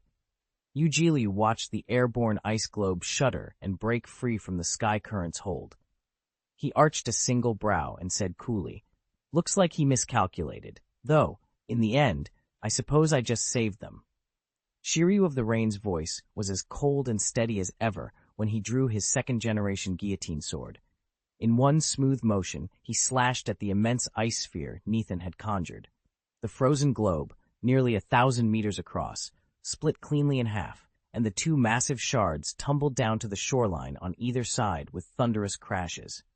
"So," Shiryu said, sheathing his blade, "you must be one of the beast pirates' 3 plagues. Tell me, which one are you?" Nithin said nothing. He only gave Shiryu a hard stare, then sprang forward in a blur of steel and frost, launching himself into a ferocious assault. As one of the 3 plagues, Nethin's strength was extraordinary. Each of his strikes carried the weight of a seasoned commander, but Shiryu matched him blow for blow, holding his ground. That equilibrium was deceptive. Shiryu had yet to fully unlock the power of his ice fruit. Once he mastered it, and fused it seamlessly with his swordsmanship, he knew he would rival even a marine admiral. "Oi, you lot!" Shiryu called over his shoulder to his waiting crew. "Come closer. I've got a show for you." Seeing Shiryu of the Rain Fleet locked blades with one of the enemy's commanders, Nethin wasn't about to be outdone. With a swift motion, he produced 6 gleaming coins from seemingly nowhere, pinching them expertly between his fingers. Crossing his arms before him, he let out a low chuckle, then flicked his wrists in unison. "Ha! Ha!" In an instant, the 6 coins arced through the air, each one streaking toward the beast pirate's ship at breakneck speed, thanks to the power of Nethin's quick fruit. The pirate crew barely had time to shout a warning. 4 coins were deflected at the last second, but 2 found their mark. One slammed into the ship's row, tearing wood and splintering the deck, while the other tore through the cluster of pirates on deck. A geyser of blood sprayed into the air. "Son of a!" one of the beast pirates bellowed, furious. Before anyone could stop him, he charged from the wrecked deck, blades drawn, murderous intent blazing in his eyes as he bore down on Nethin. Nethin didn't flinch. In a single fluid motion, he pivoted aside, dodging the frenzied strike. With his backhand, he whipped out a small revolver and squeezed the trigger. The blast echoed across the water as another clash erupted on the high seas. Fisherman and Shiryu of the Rain squared off against the second of Kaido's 3 calamities, while the rest of the beast pirates flickered ashore. And with that, war erupted. Far above the clash, Morgans drifted in his hot air balloon, peering down at the chaos below. Who can say if this is where the legend ends? Or if the ghost hand is wiped from history, he mused. His 2 lieutenants behind him exchanged tense, excited glances. No matter how it turned out, this battle would shake the world to its core, perhaps even topple the balance among the 4 emperors, and hurl the era into an unpredictable future. Back on the shoreline, Nethin, the boy known as the Ghost Hand, locked eyes with Kaido. Their final blows met in a thunderous collision that sapped the strength from them both. Staggering back, Kaido slipped off the cliff's edge and hurtled into the churning sea, while Nethin tumbled across the reef and came to rest on the sand. Neither combatant held the upper hand. The strike had been impossibly even. A bystander whispered, "Incredible, Kaido, the strongest creature of sea, land, and sky, dives into the ocean like it's nothing." The The waters erupted in foaming waves around him, a testament to his immense power. Yet Nethan, the ghost hand boy, had endured as well, his strength no less remarkable. Whoosh! The moment the shout rang out, Kaido exploded into view, his colossal frame barreling toward Nethan with impossible speed. His fist came down like a falling star, the thunder of its impact rocking the entire shoreline. Yet to Nethan, protected by his undead body, that first blow was no more than a pinch on the shoulder. Before the reverberations even died away, Kaido's fist slammed into him again. Boom! A second, cataclysmic shockwave erupted, sending boulders skittering, splintering nearby trees, and making the whole island tremble. Anyone still standing near was instantly blown back by the force. As Kaido readied a third strike, Nethan's eyes flickered, coldly measuring his opponent's power. Kaido's brute strength was nothing to scoff at. It was enough to smash mountains and shatter islands, but in terms of pure, unbridled offensive might, he still fell short of a peak state Whitebeard. Had he truly matched Whitebeard's power, the title of world's strongest would have already slipped from that legendary pirate's grasp. Even so, there was no denying it. One more blow from Kaido, and it would be more than Nethan's shoulders would feel. It would be the end of whatever stood in its path. Nethan's thoughts raced as he faced Kaido. There was no need to measure the man's defensive and regenerative abilities. They were simply the world's finest. In speed and raw attack power, Kaido matched Admiral Akainu and the other fleet admirals. Worse still, since his strength sprang from pure, unbridled physique, his arrogance surpassed even that of a naval admiral. Even if Nethan's own Spectre armaments ever reached their peak, he'd still be outclassed by Kaido in sheer endurance and power. A terror incarnate, stronger than anyone Nethan had ever encountered. And yet, instead of wilting, his fighting spirit only surged higher. He wanted to know exactly how far his own limits had stretched. He drew a deep, steadying breath, letting the heat of battle flare within him. Then, unleashing every scrap of his distortion power, Nethan charged forward, ready to test himself against the legendary Kaido. Chapter 255, Thunder vs. Quake, Part 4. A crackling roar split the air as Nethan's razor-edged lightning strike clashed against Kaido's iron-wrought fist. Lightning danced across the shoreline, illuminating the turbulent sea. Behind Nethan, the 100 beast pirates surged forward in a frenzied tide, but before they could close, 3 towering figures stepped in to intercept them. Helding's champions, Shasha the Unbreakable, Metal the Colossus, and Barrier the Impenetrable, loomed like living fortresses. One swipe from Metal's massive arm sent a dozen beast pirates flying like fallen toys. Barrier planted his feet in the sand, unleashing shockwaves that shattered coordinated attacks before they could form. Shasha alone barreled through the enemy ranks, her war cry echoing as claws and fangs ricocheted harmlessly off her skin. No matter how many swarmed her, the beast pirates made no more headway than a pride of lions besieging an elephant. On the opposite flank, Trafalgar Law stood calm and collected, demon's knife in hand. His eyes gleamed with dark anticipation. Since leaving Flivance, he'd grown. His mastery of the Op no Mi now rivaled even Doflamingo's finesse and Lafitte's precision. With a single fluid motion, he invoked his room. Reality itself tore open, and dozens of Kaido's fiercest officers were cut down in mid-stride, sliced cleanly both horizontally and vertically. Chaos erupted among the survivors. Pirates bearing bounties over 400 million rushed the center of Law's domain, blades drawn and haki flaring. Steel met steel as the battle for supremacy ignited in earnest. Above the din, Nico Robin watched with serene detachment, her calm eyes tracing each movement. The true storm was only just beginning. Nethan was the first to pledge himself to Rhodes, and it's been nearly 6 years since he sailed from the West Blue to follow her. In that time, he'd endured grueling training, bled through countless skirmishes, crossed swords with Navy admirals, and weathered every nightmare the Grand Line could conjure. He wasn't the same greenhorn he'd once been. Granted, in a straight one-on-one, he still fell short of Trafalgaro, whose speed and reflexes had outstripped everyone's expectations.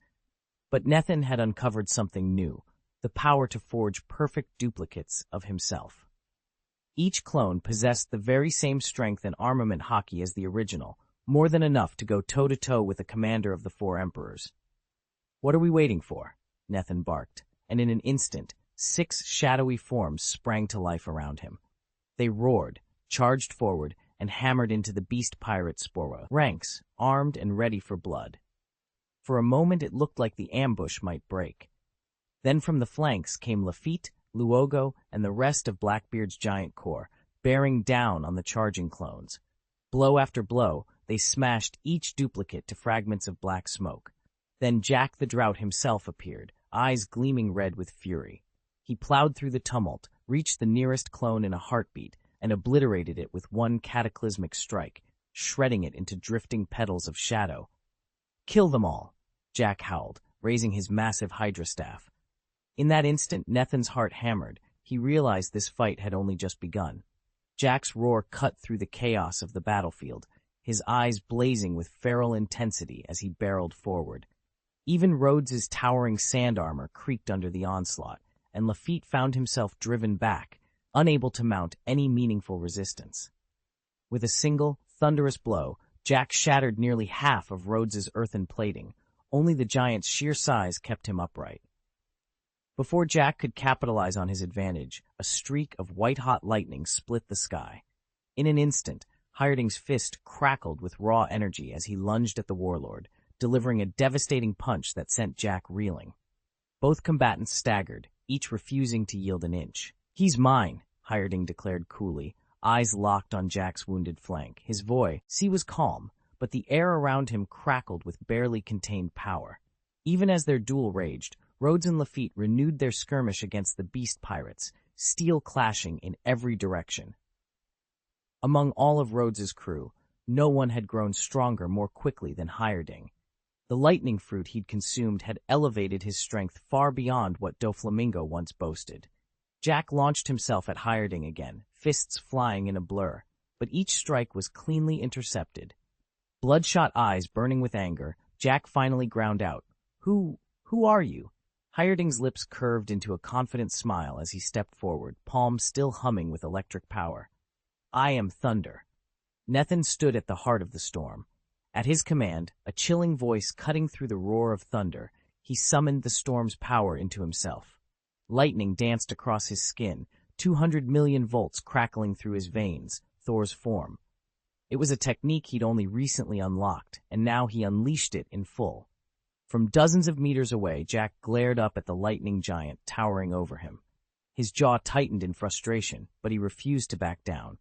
With a fierce bellow, Jack swung his machete in a vicious arc toward Nethin's leg. Unfazed, Nethin clenched his fist and concentrated the crackling energy into a single, humming sphere of lightning. With a roar that echoed over the crashing waves, he hurled it at Jack. Boom! A blinding flash, and the thunder's roar washed over the coastline. Any beast pirates caught too close were instantly seared black, smoke curling from their mouths as they collapsed to the sand. Luo, standing just at the edge of the blast, didn't hesitate. He activated his slaughterhouse ability and vanished from the lightning's path. "Don't stray too far, Nethin," he called out as he reappeared a safe distance away. "Understood," Nethin replied, eyes never leaving Jack.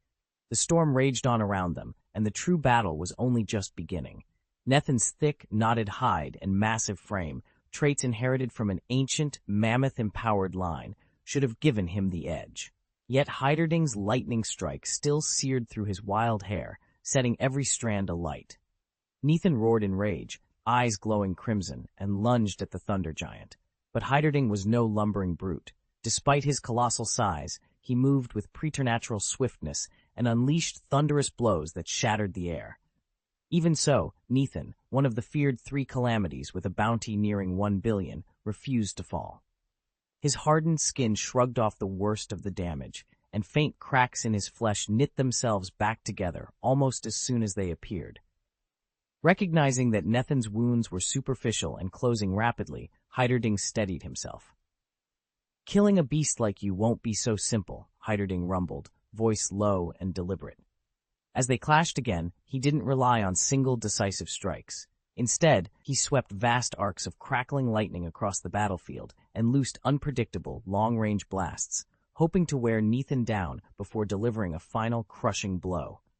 Yet with every bolt that rattled the ground, Nethin's defiant roar echoed louder, unbowed, unbroken, and far from defeated. In addition to the three disasters, the 100 Beasts pirates still numbered dozens of fighters with bounties topping 340 million. Even after Lafitte, Trafalgaro, and the others carved their way through the enemy ranks, there were plenty more foes left standing. On Rhodes's side, each warrior fell into one of two categories: astonishingly agile fighters like Trafalgaro and Lafitte, or hulking powerhouses whose durability let them single-handedly hold off wave after wave of giants. Despite these strengths, neither group could force a definitive breakthrough. Meanwhile, Shiryu of the Rain, the Fishman, and Helding, each locked in brutal one-on-one duels against one of the three disasters, were gradually gaining the upper hand. With each triumph, they peeled off to tack, other officers of the Beast's pirates, inching the balance back toward Rhodes's forces. Still, the overall fight remained in stubborn stalemate, with no side able to claim victory. Amid this chaos, the clash between Nethan and Kaido had reached a fever pitch. Their titanic blows rent the air, each strike threatening to shatter bones and sunder flesh. Kaido unleashed a crushing overhead swing, a blow meant to bury Nethan under its weight. In a heartbeat, Nethan's form flickered at the edge of perception, space itself warping as he slipped aside. Then, in the same instant, he reappeared at Kaido's rear.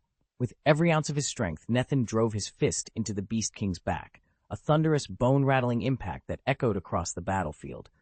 Kaido's back radiated a dark, oppressive, armored aura as he absorbed Nethan's strike, yet he still reeled backward. Sensing his chance, Nethan pressed the attack, surging forward with swift momentum. Kaido rolled to one side, crossing his arms to block the blade, then unleashed a sweeping kick aimed at Nethan's midsection. With a clang of metal, Nethan met the blow, armor against armor. Rather than being sent flying, he stalled in midair, bracing himself. In the same motion, he drove his boot into Kaido's chest. The impact shattered the stone beneath Kaido like a spider's web, sending fragments skittering across the ground and pinning his calf in the rubble. Nethan's speed gave him the upper hand. Though Kaido's strength and skill were renowned, he rarely managed to land a solid hit unless he struck first, and several times over. Tonight, that advantage had swung firmly in Nethan's favor. Chapter 256, One Day and One Night, Part 6.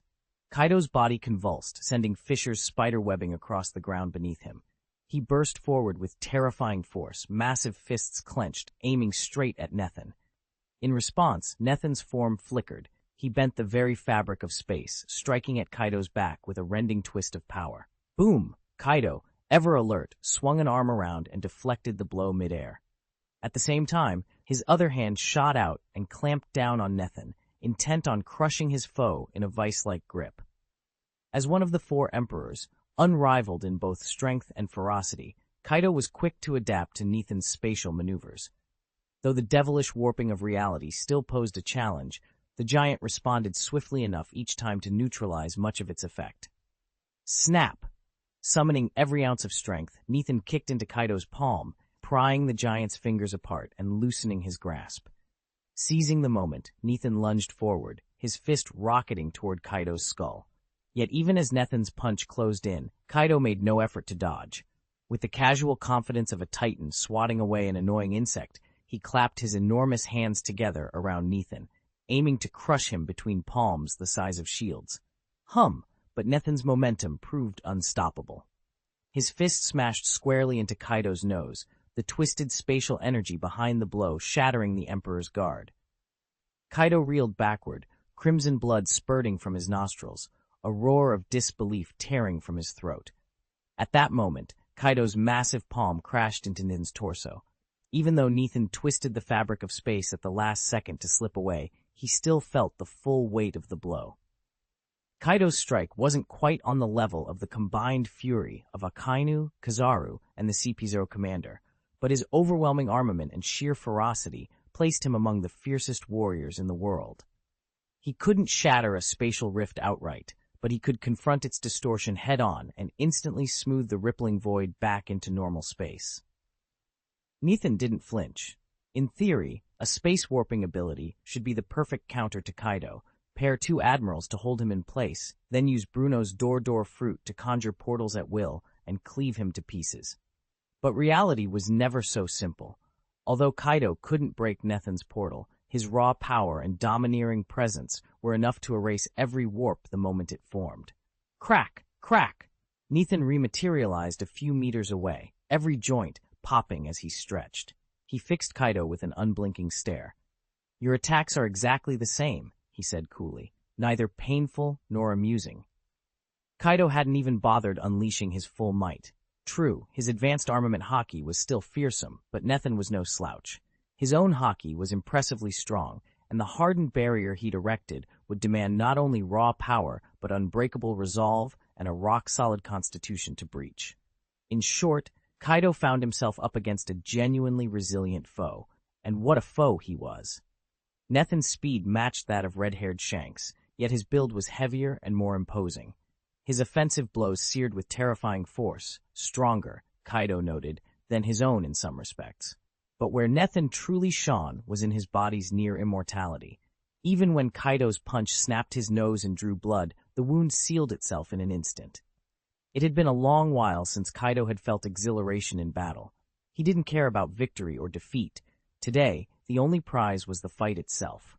Stirred by a rush of genuine fighting intent, he roared and charged again, fists crashing toward Nethin in a relentless assault. Win or lose, it didn't matter.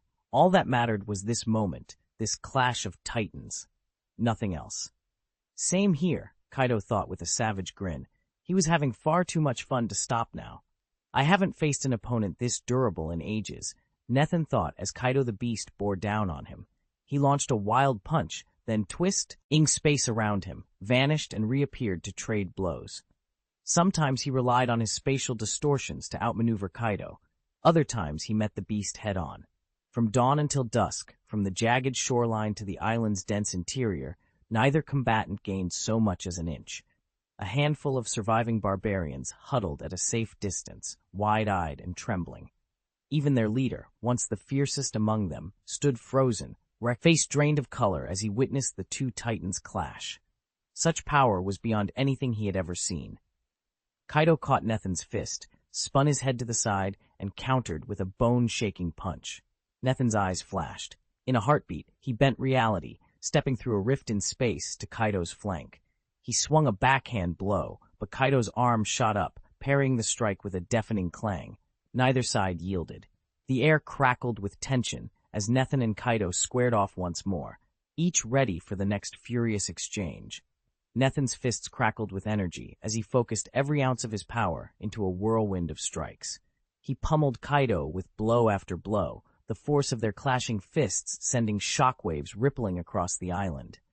Kaido bellowed in defiance, meeting Nethin's assault head-on, fist against fist, thunder against thunder, until the ground itself seemed ready to shatter beneath them. After unleashing dozens of rapid punches, Nethin let out a fierce roar and vanished in a blur.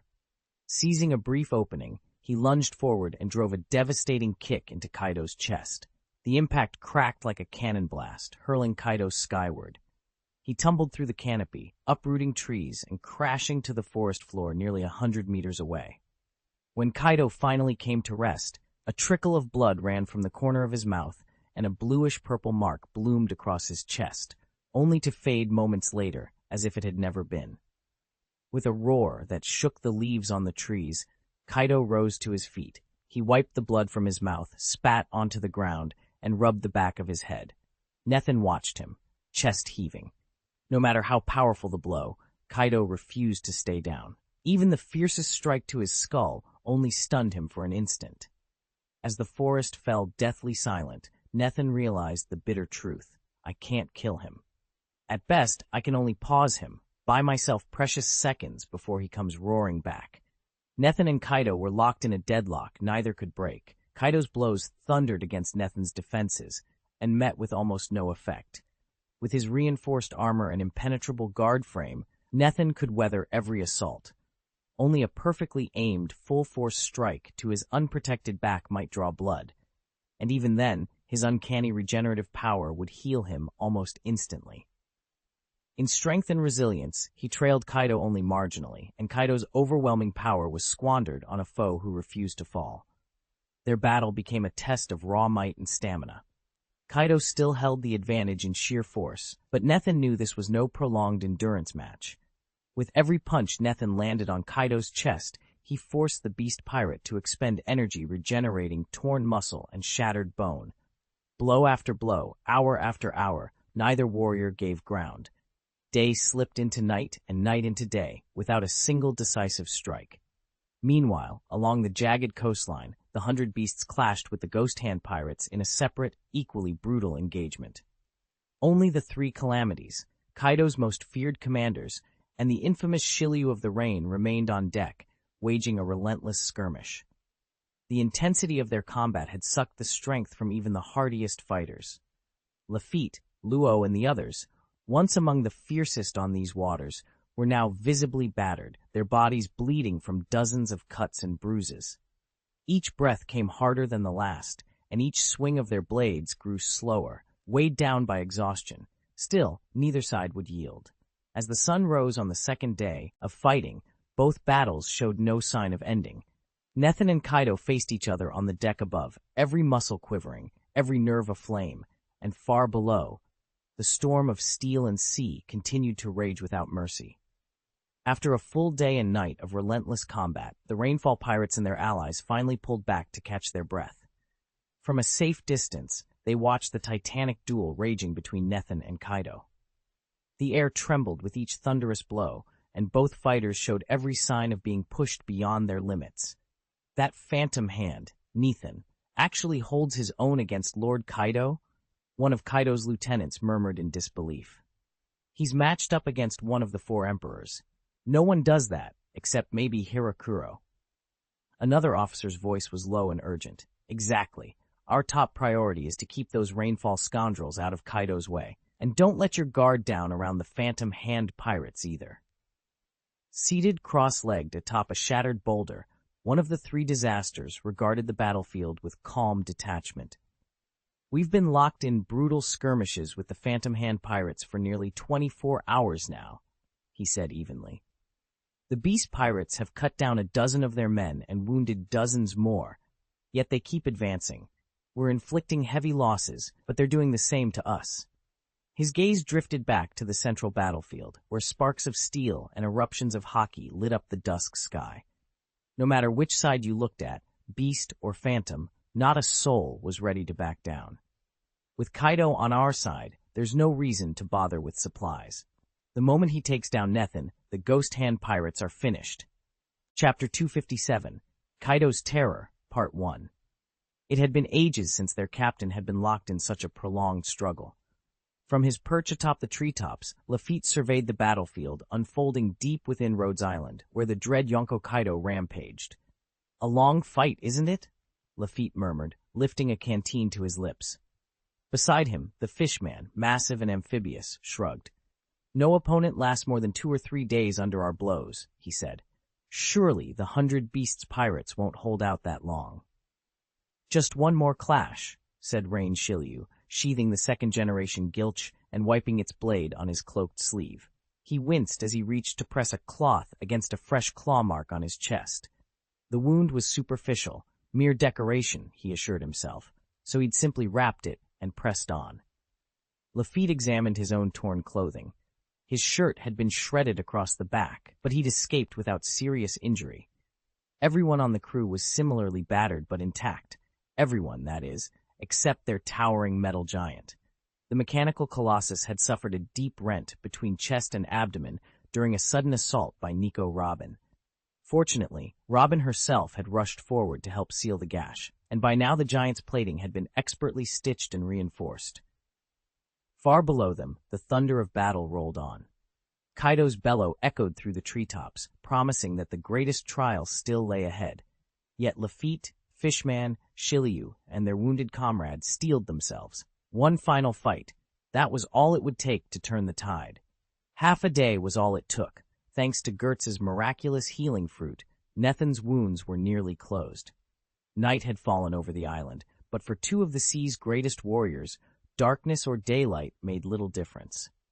In their battle, they relied more on the ebb and flow of their fighting auras than on sight alone. Earth mastery. Twisting bind. Nethan roared into the night. Both fighters slammed into the ground, feet gouging deep grooves in the sand. With a thunderous stomp, Nethan drove a spiraling force through the earth. Gravel and stones shot skyward, coiling around Kaido's legs and snapping them together in a vice-like trap. Kaido snarled in defiance. He thrashed violently, shattering the earthen bonds in a spray of rock. Before Nethan could recover, Kaido's fist rocketed upward, striking him squarely and sending them both hurtling into the air. Their knuckles collided with a crack like rolling thunder. Steady as ever, Nethan twisted in midair, planting a boot against Kaido's chest and springing toward his rival's head. Earth mastery, choking grasp, he bellowed. Arms of raw, crackling force shot out like iron bands, swirling jagged stone fragments around them. An explosive shockwave erupted in the darkness as the technique struck true, shaking the island to its core. Under the eruption of Nethan's twisting power, the ground within 1,000 meters buckled and cracked. Enormous boulders tore free from the earth, hovering momentarily in midair before hurtling toward Kaido. Though the corrupted energy coursing through those stones couldn't pierce his near-invulnerable flesh, their sheer mass and velocity were enough to throw him off balance. Kaido roared in anger and lashed out, his fist cleaving two of the largest boulders in half with thunderous force. But before he could follow up, Nethan sprung from the shadows and drove his shoulder into Kaido's chest. Caught off guard, Kaido slammed his forearms together to block the strike and staggered backward. At that same instant, a colossal fragment, several hundred meters across, swooped in and smashed into Kaido's left shoulder. He braced himself, his massive form tilting to the right and exposing a rare vulnerability. Seizing the moment without hesitation, Nethan drew his sword in one fluid motion and plunged the blade into Kaido's lower back. A hush fell over the battlefield as steel met flesh, and the monstrous warrior hissed in pain. Nethan's blade hummed as a twisting force coalesced around its edge. Kaido braced himself, every muscle taut with his overwhelming strength, yet sparks still flew when Nethan's sword drove home into the Emperor's flesh. "Ha!" Kaido bellowed, spinning his wrist to snatch Nethan's blade and its wielder right into his grasp. But Nethan was already in motion. With a swift sheath of his sword, he warped the air around him and in a single bound distanced himself dozens of meters away. Kaido snarled, blood welling from the gash in his lower back. But in seconds, the wound sealed itself, crusting over, flaking away, and disappearing entirely. This was Kaido's nature as one of the four emperors. Countless duels against rival pirate lords, and the navy had left him scarred, even impaled once by red-haired Shanks, yet he remained unkillable. What mysterious strength lay behind this invulnerability? Instead of fury at the wound, Kaido's eyes glittered with excitement. He leaned back his head and laughed, a deep, booming sound that set the very air trembling. Then, with a feral grin, he charged again. Their blades met with a chorus of ringing steel. Ding! Ding! Dong! Dong! And the battlefield trembled under the force of their clash. Nethan weaved from side to side, demon swordmate gripped tight in his hand, his twisted space technique flickering like a mirage as he fought to deflect Kaido's onslaught. Warping reality in such a way demanded an immense toll on his stamina. He couldn't afford to dodge every blow this way. Reserve too much power for evasion, and he'd be spent before the real fight even began. Facing Kaido differed wildly from sparring a master swordsman like the red-haired. Against Kaido's raw, overwhelming strength, taking a direct hit wasn't fatal. Nethan's hockey-infused armament hulking physique, and rapid recovery could absorb it. But up against a seasoned blade wielder, one slip, one glancing strike, could spell instant doom. With a thunderous crack, Kaido's massive fist collided with the tip of Murasame. The shock shattered Nethan's distortion field, sending him hurtling backward dozens of meters. He crashed into the shattered earth, fissures radiating out in every direction. Yet Nethan rose on one knee, breathing steadily. A single, unshaken calm gleamed in his eyes as he planted both feet on the ground and drew himself to his full height. "Now it's my turn," he said, raising his blade in a steady arc toward Kaido. Their battle had played out in furious, alternating bursts of power, and it was just getting started.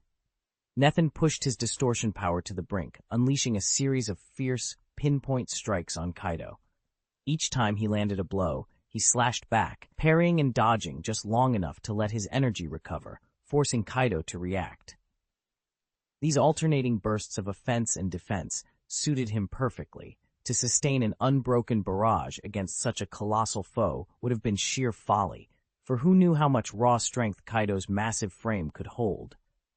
With a sudden surge, Nethan closed the gap in a single step and drove his blade into Kaido's thigh, targeting flesh and bone with unerring precision. Kaido didn't flinch. Instead, he roared defiantly and cloaked his leg in a rippling wave of black, armor-like aura, then kicked out with brutal force. Steel bit into the dark energy, showering the ground with sparks. Nethan's blade cut cleanly through the armored sheen, scoring a bloody gash across Kaido's leg. It wasn't deep enough to sever muscle, but it was proof that Kaido bled.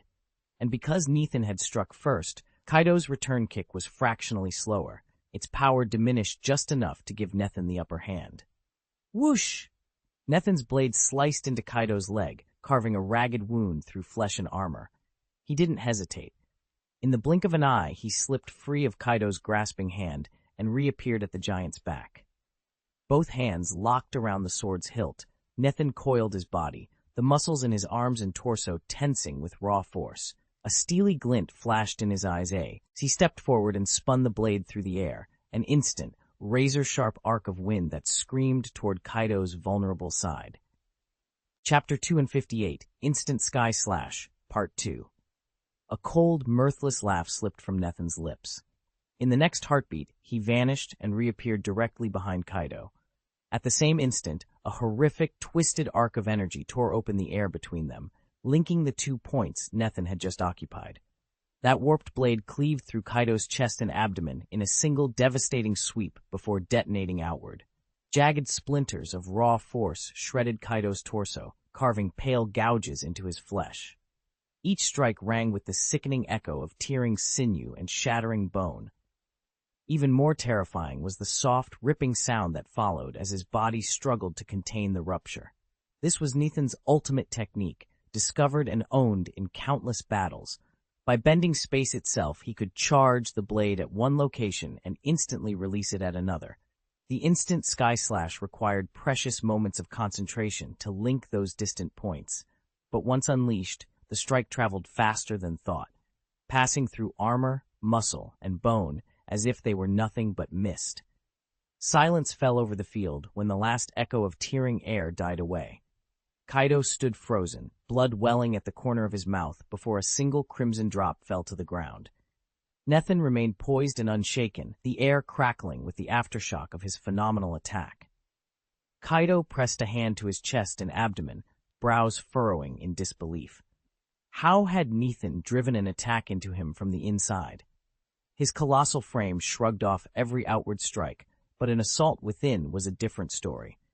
Though the wound was only about the size of a palm, it twisted and compressed his internal organs, fine cracks spidering through flesh and bone. Had the blow been just a fraction stronger, it might have killed him. A pity. Nethan dropped to one knee, his sword clattering to the ground. He fought for breath, throat burning. He still didn't know precisely what made Kaido's body so extraordinary, but the blood trickling from the corner of Kaido's mouth left little doubt. The man's defenses ran far deeper than mere muscle and skin. Even so, Nethan's technique had landed in only the slimmest of openings, a palm-sized gap on a Titan's chest. Against Kaido's massive bulk, such a wound was hardly crippling. It was a tactical success, not a fatal one. Kaido's resilience was clearly beyond human limits, but exactly how far did that advantage extend? Nethan straightened, determination lighting his eyes. He would find out. Nethan could only make a rough estimate. There was no way to know Kaido's true limits. In an ordinary body, a strike to the head or heart would mean instant death. So if Nethan's previous blow had been more precise, he might yet have a chance to fell the dragon. But what if Kaido's resilience rivaled Marco's phoenix powers? In a world of devil fruits, anything is possible. Nethan's attack had been savage, perhaps equal to all the damage Kaido had taken at Rhodes's hands combined. It had sapped an enormous amount of the beast's strength. After all, even Marco's immortality requires energy to mend flesh. But Kaido's healing proved faster than Nethan had dared hope. In moments, his wounds sealed, and he shook off the lingering pain. Raising his head, he gave Nethan a cold, amused look. Too bad you missed the vital point, Kaido rumbled. Your overload strike hurt me more than most, but it won't stop me. Nethan steadied himself as Kaido's aura flared back to life, fully restored from the overload that had nearly undone him. Vitality? What a joke, Kaido snarled, then charged. His assault was a blur of raw power. Kaido thrived on the brink of self-destruction, but don't mistake that for a wish to die at Nethan's hands. He craved a worthy opponent, someone capable of ending him, because if anyone could, he'd welcome it. Any other death, he felt, was pointless. Unless Nethan could truly best him in direct combat and snuff out his immortal spark. Clang! Clang! Steel rang against superheated air as Kaido's blows battered Nethan back. Each time Nethan parried, he unleashed his distortion power. The ground shattered beneath them, rock and gravel spiking upward in a jagged storm that slowed Kaido's advance. In a single, thunderous exchange, the two were hurled nearly a kilometer apart, their clash leaving the island's surface torn and fragmented. Overlord-class beasts, the silverback giant apes among them, fled at the sight of such overwhelming auras, not daring to look back. Nethan spat blood onto the cracked earth, but held his ground, muscles coiled. Across the fractured plain, Kaido rose to his feet, eyes blazing with savage delight. The real fight was just beginning. Nethan staggered under Kaido's unrelenting assault. With a thunderous crack, Kaido's fist collided with Nethan's blade, showering them with sparks. The force drove Nethan headlong into the ground. His impact cracked the earth in all directions, a spiderweb of fractures snaking outward. Shaking numbness from his arms, Nethan drew on the twisting chi surging through his core, letting his domineering will settle his racing heartbeat. He planted both feet, gripped his sword's hilt with renewed determination, and channeled every ounce of energy into one decisive technique, the Tempest Air Slash. With that, the ground around him erupted, propelling Nethan skyward. Kaido, ever watchful and never a stationary target, was ready. He barely flicked his shoulder, slipping out of the Tempest's direct path. Despite the dodge, Nethan's blade nicked Kaido's pauldron, gouging a shallow groove along the metal. Z! The residual energy crackled in the air where the slash had ripped open space itself, only to collapse moments later, the rift evaporating as if it had never existed. Both warriors paused, sizing one another up. Nethan's lungs burned for air, but his resolve was unwavering. Opposite him, Kaido flexed the hurt shoulder, a faint smirk tugging at his lips. Neither had landed a decisive blow, yet. The next exchange would be the one to decide this battle. Kaido's broad shoulders glowed with dark armament haki. As he unleashed his space-bending technique, the muscles along his arm twisted and contorted under the immense force. For a heartbeat, it looked as though his arm might tear itself apart, until Kaido pressed a hand to his shoulder and began to massage it. In an instant, the distorted tendons snapped back into place like a taut rubber band, revealing a shocking, almost supernatural elasticity. Nethan watched with keen interest. The move was devastatingly fast once launched, tearing across dimensions to land its blow, but the telltale buildup of power gave away its coming. Kaido had to charge this overload attack, leaving a brief window for a perceptive opponent to dodge. It was an impressive trick, but far from unbeatable, and it taxed the user heavily. Nethan filed the details away for a future fight. Before Nethan could react further, Kaido surged forward. His breath hissed through gritted teeth as he rained down a furious barrage of punches, each blow meant to crush bone and spirit in one brutal impact. But Nethan's own body was no ordinary vessel. With exceptional resilience and a mastery of small spatial rifts, he met each strike on his guard, then slipped out of range at the last possible moment. Heavy fists thudded into air where he had just stood, unable to catch him in their devastating arc. Kaido's assault continued, violent, unrelenting, but Nethan refused to give ground. Throughout the relentless duel, Nethan darted beneath Kaido's thunderous blows, all the while calmly recalculating his position. Each exchange was brutal, yet his spirit remained anchored in serenity. Even when he couldn't parse every strike or stance, his instincts carried him. Most attacks were instinctively deflected before they could land. Through it all, his mind stayed razor-sharp amid the chaos. At last, after one more earth-shaking collision, Kaido's raw power hurled Nethan backward. He skidded across the ground for dozens of meters before coming to a dusty halt. A cold light ignited in his eyes as he pushed himself to his feet, every muscle coiled and ready. "Now," he murmured, voice low and determined, "let's finish this." Chapter 259, Joint Strike, Part 3. When facing Kaido, the so-called King of Duels, you can't afford to rely on just one warrior. Even a beast like him demands that you coordinate every ally at your disposal.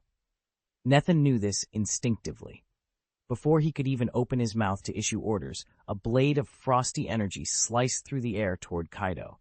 At the same instant, a bullet tore in on the same trajectory with an ear-splitting sonic boom. Though the projectile trailed the energy slash by a fraction of a second, its velocity was nearly equal, and the two attacks struck in perfect unison. It was the combined work of Shiryu of the Rain and the Fisherman. Nethan had baited Kaido into their overlapping firing lines, drawing the King of Duels straight into their trap. Kaido's face darkened at the interruption, but he showed no surprise. He dealt with the other members of the Four Emperors many times before. Effortlessly, he crossed his arms to intercept both the crackling sword energy and the hurtling bullet. Boom! A shockwave rippled outward as Kaido's block shattered the assault. But Nethan and his teammates had only just begun their coordinated counterstrike. The cold sword energy exploded against Kaido's arm, frosting his skin. The bullet shattered on impact, leaving a tiny white-hot chip embedded in the flesh. Even under the combined assault of Shiryu of the Rain and the Fisherman, Kaido didn't budge an inch. No wonder he was feared as one of the Four Emperors. Then came the third strike, a thunderclap, dense as a barrel of storm clouds, crackling with raw power. It burst from Kaido's body and washed over him in a blinding wave. Lightning danced through the air, whipping his hair into a halo of static defiance, but his skin remained unmarked. Bathed in thunder, he looked every bit a god of storms. Yet before the echoes of that thunder could fade, Nethan materialized above him. There wasn't time to charge the signature air slash. Instead, Nethan compressed pure rotational force into the blade's edge and drove it down in a single, savage arc aimed squarely at Kaido's head. Under cover from the three captains of the Ghost Hand pirates, Nethan's blade found its mark. Kaido, caught off guard, couldn't raise his arm in time or twist his massive frame away. He could only wrench his head to one side. Clang! Sparks flew as Nethan's sword sliced into the tough flesh between Kaido's neck and shoulder, driving several inches deep before striking bone. Even Kaido's legendary durability proved no match. Perched in the treetops, Fisherman, the crew's hulking fishman captain, watched with solemn eyes as one of Kaido's arms fell to the ground in a heavy thud. Shiryu of the Rain, the Ghost Hand's second-generation commander, lifted a smoldering cigar to his lips, exhaling a slow plume of smoke. If Kaido died that easily, he wouldn't be the monster his name implies, he murmured. I was there when the Navy admirals tried to execute him together. Even their combined bombardments couldn't put him down. Lafitte shrugged, though his pale eyes stayed locked on Kaido's severed limb, unease shadowing his features. It sounds unbelievable, he admitted. But after witnessing that joint strike and Nethan's blow, I'm afraid it's all too true. A thunderous roar shattered the momentary stillness as Kaido, one arm gone but fury undiminished, let out a deafening cry of rage. The battlefield fell silent at the sound, every fighter frozen as the wounded beast prepared to retaliate. Kaido's roar split the air. His muscles bulged as he clamped down on the demon sword Murasame, crushing its edge until it could no longer cut. With his free hand, he whipped around and seized Nethan by the waist. For a moment, Nethan abandoned his plan to rip open Kaido's shoulder blades. Instead, he twisted the sword free in a lightning-fast motion and slipped from the Emperor's grip. Being caught by Kaido would be fatal, and the Wano warlord, though brutal, wouldn't waste a single stroke on a finished foe. He'd have to keep moving. At that instant, Shiryu of the Rain drew in a cold breath. The ember of his cigar winked out as frost spread up the length of the tobacco, crystallizing into a thin layer of ice. Clutching the sword known as second-generation Ghost, he charged across the battlefield, aiming a deadly thrust straight for Kaido's heart.